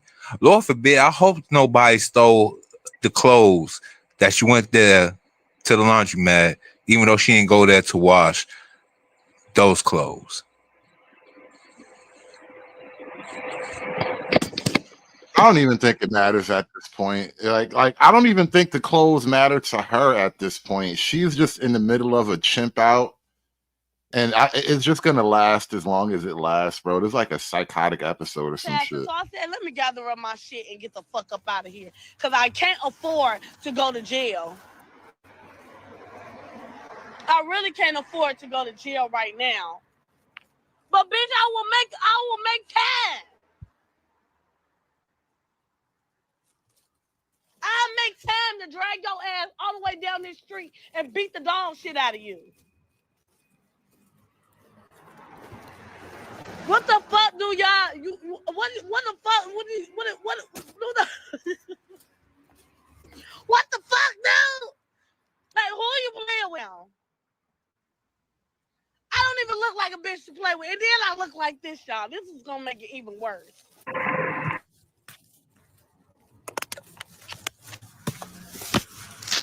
No, let me set this shit up right, y'all.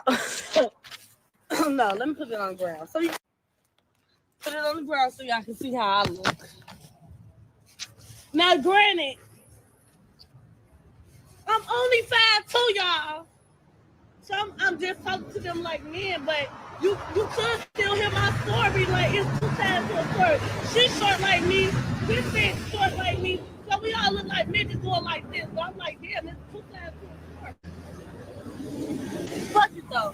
Fuck it. Fuck it!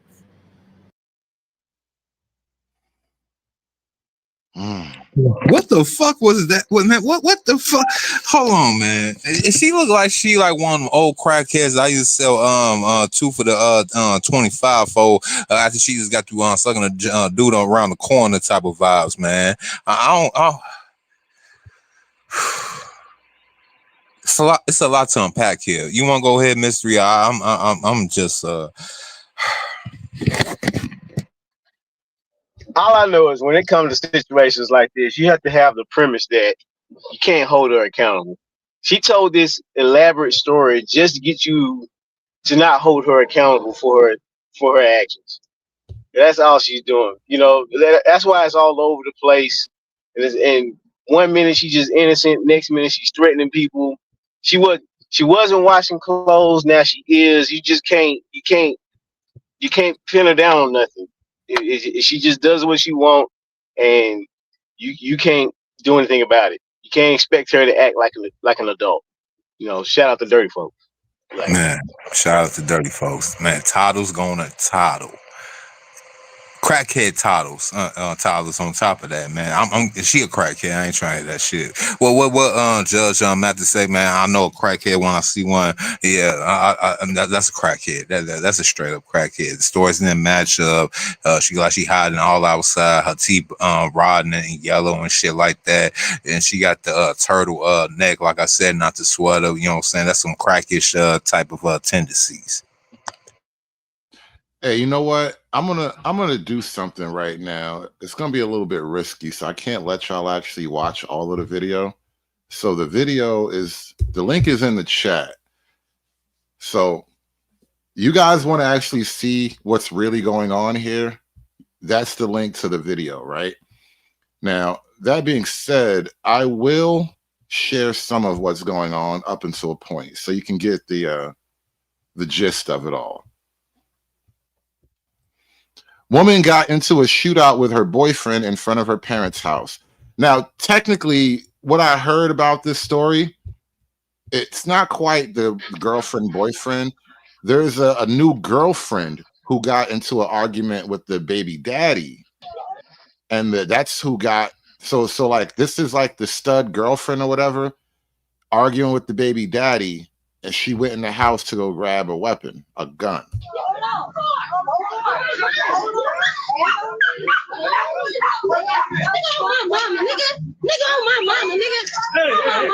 What's happening? What's happening? What's happening? Come here. What's going on? What happened? Crip. No.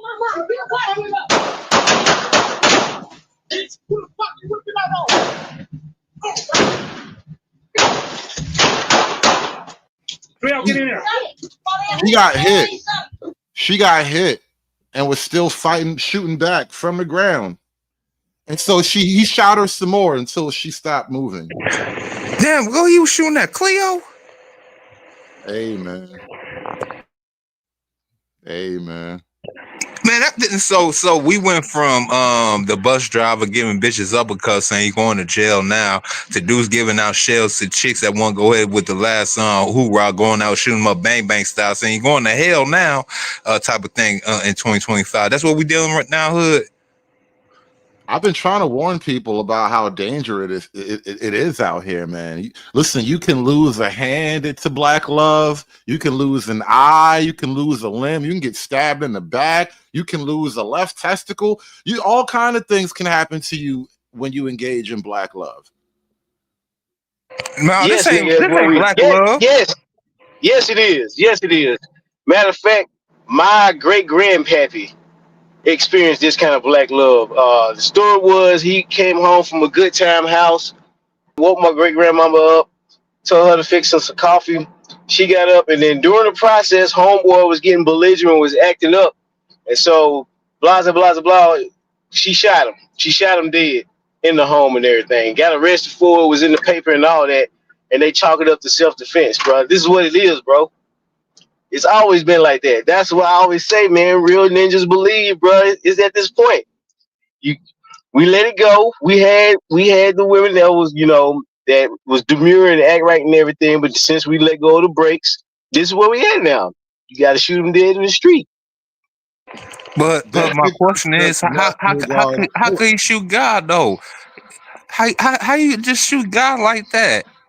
You send in the white man. Big Thug, you're gonna have to send in the National Guard to fix black love. You gotta use at least 9mm, something bigger. You gotta use a high caliber, like at least no low caliber, no 22s and nothing like that. Oh no, you need a 50 cal. You need a 50 cal for black love. Nah, well these are sidearms. You need a 40. You need a 40 at least. Because you saw what happened. You saw she kept shooting afterwards after the first hit. Most women, other kind of women, you shoot them once, it's like, oh, that's it. Is the fight's over. She's still fighting back on her back. Mandatory 357s and training for all young man. You being too nice to them, hood. Look, 50 cal. You gotta get behind that motherfucker. And you got to go ahead and take the recoil, man. That's why I'm trying to I'm being practical. That's a lot of gun for a little bit of love. A 357, something that's big but manageable. I guess the 357 would do. Oh, Desert Eagle. No, the Desert Eagle is perfect. You know what I'm saying? What they come in 50 and like 44 or something? 50, it could come in 50. That's why I said the 50 cal. The 50 cal will lay the elephant down. And the black woman weighs just as much as an elephant now. But here's the problem. The bigger the gun, the less carrying capacity. So listen, you get a 40 with like 11 in the mag. and you should be able to survive at least one round of Black Look, Love. one shot, one kill. We don't waste no bullets over here. You know what I'm saying? Listen, did you see the video? That one shot, one kill is the sniper's code. We are on the ground in urban warfare. Okay, sometimes you're gonna have to mag dump. Look. I don't care. Look, see, you want them guys that love to switch. You want to go out and look all pretty, shooting up, and have all the little bullets up flying everywhere, whatnot. See, I'm a professional now. You know, I'm not talking about things I had actually done in my life. I'm just saying, if I was to hypothetically do such things, this is the things I would do in this particular situation without incriminating myself. You know, with the 50 cal, that Desert Eagle. There's one good. Stand in your position, hold it with two hands, and just point at. See that one bullet make a skinny nigga fat. Y'all doesn't understand. I'm trying to find that perfect working nexus between BBW stopping power and firing capacity, because you know when you're dealing with the BBW, they have a greater density. And you might not actually get the one shot effect that you were aiming for, and then all kind of other things come into play. You know, your hand might have slipped, all kind of things happen. You might have been tussling. You never know. And so I'm not trying to like predict the perfect scenario. I want to be as prepared for as many robust scenarios as I can. So I'm trying to get that nexus between stopping power and capacity. Because you might have to fire more than one perfect shot. What if she's a supersized BBW? What if your girlfriend has a really big set of homegirls? I get that. Again, the 50 cal lay elephants down. That's the reason why we call it heavy artillery. It was made for Keisha. It's not an elephant gun. You just went straight to an elephant gun. Yes, But you only got that one shot though. The recoil, you know what I'm saying? That could be your ass right there. Now, if I line them up accordingly, see that 50 cal. Have y'all seen a 50 cal bullet? That motherfucker is longer than a baby's leg. Look, if you would just line them up one good time. Yeah, line them up like they're gonna come at you in a single file line. Like this ain't Call of Duty, bro. Like nobody targets people like that, man. It's gonna be a widespread. I prefer a high gauge shotgun. That way you get a spread going. Man, they will eat them little pellet bullets up, man, like the hungry hippos that they are, bro. No. We got a Hit recommendation. that 12, man. You can hit body parts all at once. We got a recommendation from the audience. Freeman's Journal says the 460 Smith & Wesson Magnum. I didn't even know this was a caliber. 460, really? Okay, interesting. Yep. A powerful revolver cartridge designed for long-range handgun hunting. Oh, stop! It's a hunting handgun.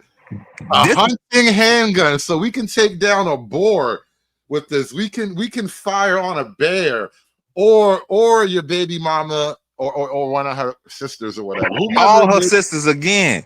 The baby mama's new girlfriend, whomever it may be.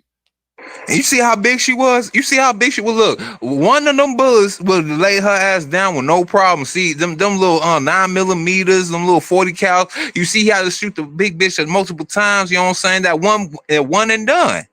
One and done. Yeah, right. Black love is an automatic self-defense scenario. So, this is for the niggas who just can't quit. If you just can't quit, you should at least be prepared. You know what I mean? So we got the 460. I offered the 357 earlier. A 357 SIG, right? Is that an automatic? Yeah. I mean, yeah, you can. I mean, also, I mean the Desert Eagle. I mean, the Desert Eagle. I think you could put up at least about 12. I think it's a 12, 8 to 10 to 12 shooter. I think it is. But yeah. Even then.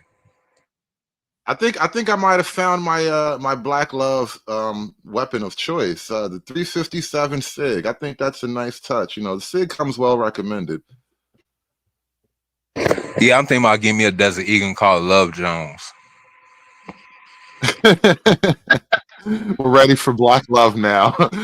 Bring on the Keishas. Gotta go to the gun store before you go out to the club at night. Real Yep. tough though. That is a Yep. real black love, black life fact, right? You have to go gun shopping before you go hunting for love. That's why you Hey, need a hunting handgun. I agree. Hey, look, for every new black girlfriend you get, you gotta get a new gun.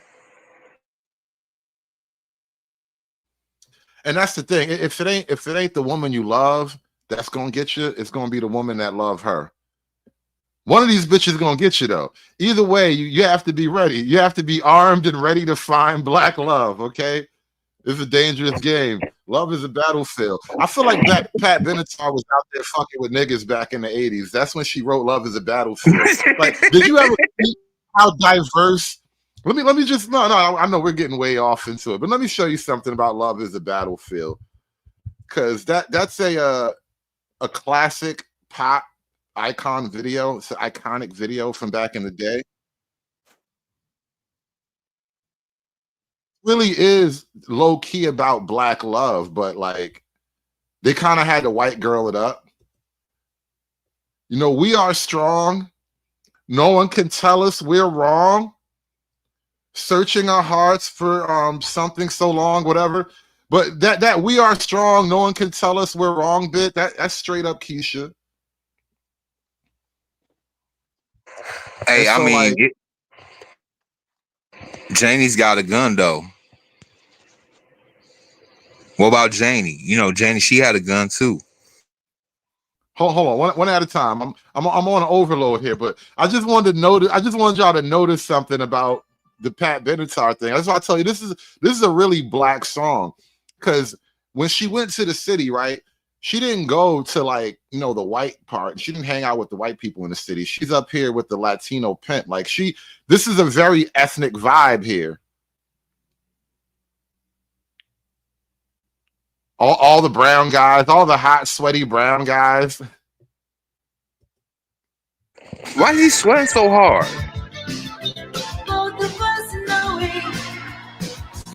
The black girl in the background. Love is a battlefield. This is my favorite part right here, though. Girls, how do we stand up to domestic violence? With a strong dance routine, and we shake our power tits. That's how you stand up to domestic violence. You shake your power tits at them, and the Latin pimp will back off, because how can one Latin pimp stand up against the power of all of these power tits shaking at him like this? Oh my God, I'm surrounded by power tits. What do I do? What do I do? Oh God, they're gonna. No, not the power tits. No, stop. Anything but power tits. I love this video. I swear to God, this is one of my favorite videos from the 80s, bro. Bad. I see, but why they was so sweaty back in the 80s though? I just what they had a AC on Central Air back in that time period. What the fuck? It was a vibe, bro. Cocaine and cigarettes, and you know, it was a nightclub. It was you know, back then that's just how it was. Cocaine and cigarettes. It was kind of hot in there. It was, yeah. Cocaine makes you sweat, bro. Cocaine does that to you. Yeah, it does. I seen that in live and living color. Moistness. Oh, man. It's the moistness, man. Moist was in. Think about Jerry curls and all that, you know, and you know, like Hey, moistness was Gizmo, in, bro. do you think a woman has ever tried that in real time? Do you think a titty can actually stop a punch? Just like right when the nigga is at his highest level of anger, right when he about to ball his fist up and just running her jaw, she's like, "Wait, nigga, hold up, stop, wait, before you hit me in the face, bam." Do you think that? You know what? You might be onto something here. I mean, because you got to really be an extra crazy, savage, over the top type of nigga to still want to punch her in the face after she just stopped. She threw a flag on the play. She totally called a timeout and just pulled out like one nip. I think that might actually help. I think you might be onto something here. That shit might be an automatic self-defense weapon. Interesting. When you said that, I was thinking of her using it like the Philly shell. It'll be the titty shell. Like you just use it to deflect the punch. Never, not the Philly shell. This nigga said the Philly shell. See out there, Floyd Mayweather did it right out that. All right, this is why we don't open up the panel, because it was already bad enough with the nubbery, and now we done moved all the way into a titty shell. I don't even know how to conceive of such magic. This is dark titty magic here. I don't even know how to. Oh man. I mean, well, maybe that's what they were trying in this video. Like maybe that's what they were going for here. Some type of Philly shell type of like if I shake my titties fast enough, you can't get a clean shot. Like I don't know. Maybe that's what they were going for. Oh my god, this nigga said the Philly shell though. Oh man. I think it might work though. I think a nipple could actually stop a punch if you timed it just right. Like, wait, hold on. What am I doing here? I don't even want to do this no more. You know what? I don't even want to do this no more. I'm done. You know what? You know what? Perfect example. Perfect example. There's if there's like a crazy woman running through, like let's say you're downtown and some chick is like running downtown and she just rips her shirt off. And now she's just like running around topless, just like legit crazy. Nobody wants to touch her. That happened to me before. That happened to me before, for real. You didn't want to touch her, did you? I mean, everything was looking real nice. It was a white girl too, blonde Becky with blue eyes too. I did want to touch her, but it was too many police around. Oh, he said it was too many police. Ah, shit. Nigga said I was gonna go for it. I guess that disproves it. Well, no, it doesn't really disprove the theory. Anyway. Enough of that. We done kind of spiraled for a minute. We done spiraled into a dark place, bro. This is what happens when you start out talking about black love and all of that stuff. We were having a nice, simple conversation about black love and all of the beauties of black love, and somehow we started contemplating whether or not a titty could stop domestic violence. You know, the one thing about black love I never understood though, it seems like when you have black love, it's like the praying mantis love. The male always die within black love. You know what I'm saying? Like the elders, I guess we call them boomers now. So I mean the olders always used to tell us that ain't no love like black love from a black woman, but the same men will always go to jail or sometimes end up dying prematurely from black love. Speaking of jail, do you think this is an accurate self-defense shooting? Like, let's assume he's an actual licensed gun holder, right? Because the gun could be dirty and that'll cook him by itself. But let's say the gun is clean. No questions on the gun. You discount as a self-defense situation. Because look, this is a premeditated shooting on her behalf, right? You were arguing with him. You had no reason to draw a weapon because he didn't draw a weapon first. You went in the house to get your weapon. Well, by the look of things, from my perspective right here, hood, that woman was about at least 100 to 120 pounds heavier than him, so I don't think that he classified that as a woman. You know, in certain situations, some women do take on the attributes of men, so he probably was not thinking that this was a woman in this particular situation. I mean, did you see the size of that particular person? I could tell by the wrist, the arm circumference with the fat around the elbow. She's a heavyweight, and by the looks from this distance, he's about a middleweight. So that was a weight class issue. So he just couldn't squabble that out. And maybe a little bit of overkill, but he was probably in the heat of the moment and passion while shooting, and she did try to shoot back. So yeah, it's self-defense. It's just self-defense at this point. I mean, once she went into the house to get what you have to assume is a gun at that point, like you would be safe in assuming she got a gun out at that point, right?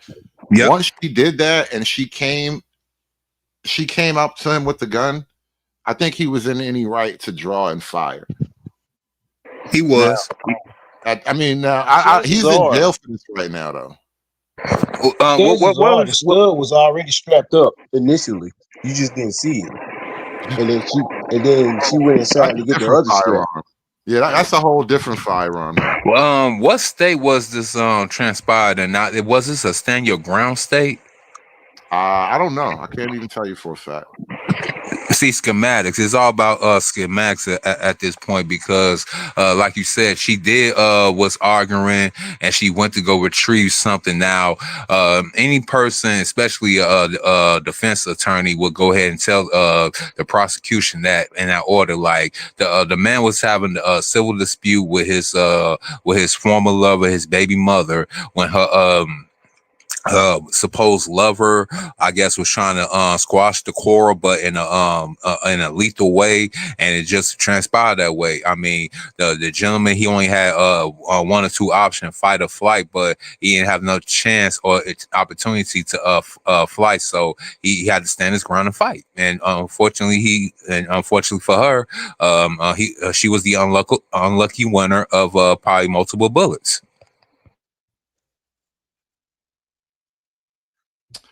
Yeah, should be rough, don't it? Yeah, we're gonna wrap this up in a minute. I'm actually kind of working in the background, setting up for the next show, but I'm going through my bookmarks here, and there are a lot of accidents on the highway involving foreigners. You know, I guess I got in a little bit of trouble when we did the Day of Pajit. That was a hell of a day, you know. Ah man, I remember that day. Yeah, we had a panel for that day. Yeah, the day of the Jeets. Yeah.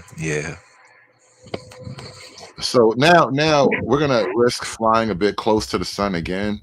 We're not gonna be talking about all the poop related stuff because that whole day was basically fecal focused. It was really weird technically, but we have a overwhelming amount of driving fatalities on the highway connected to South Asian nationals.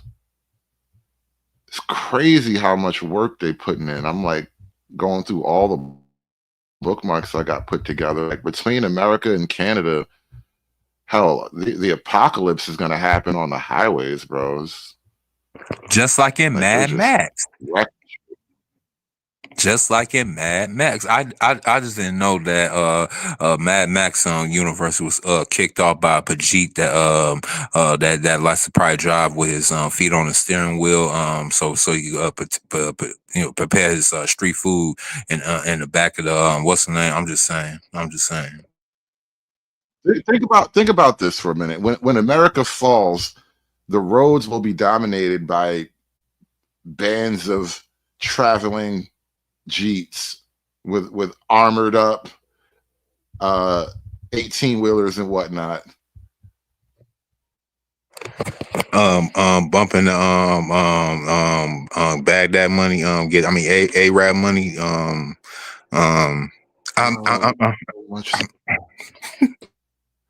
gonna share one. I'm gonna share one with y'all. Let me give you a quick preview.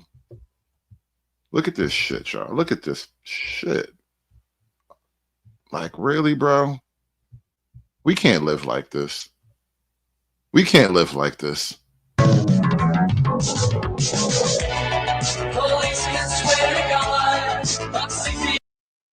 Look at this shit.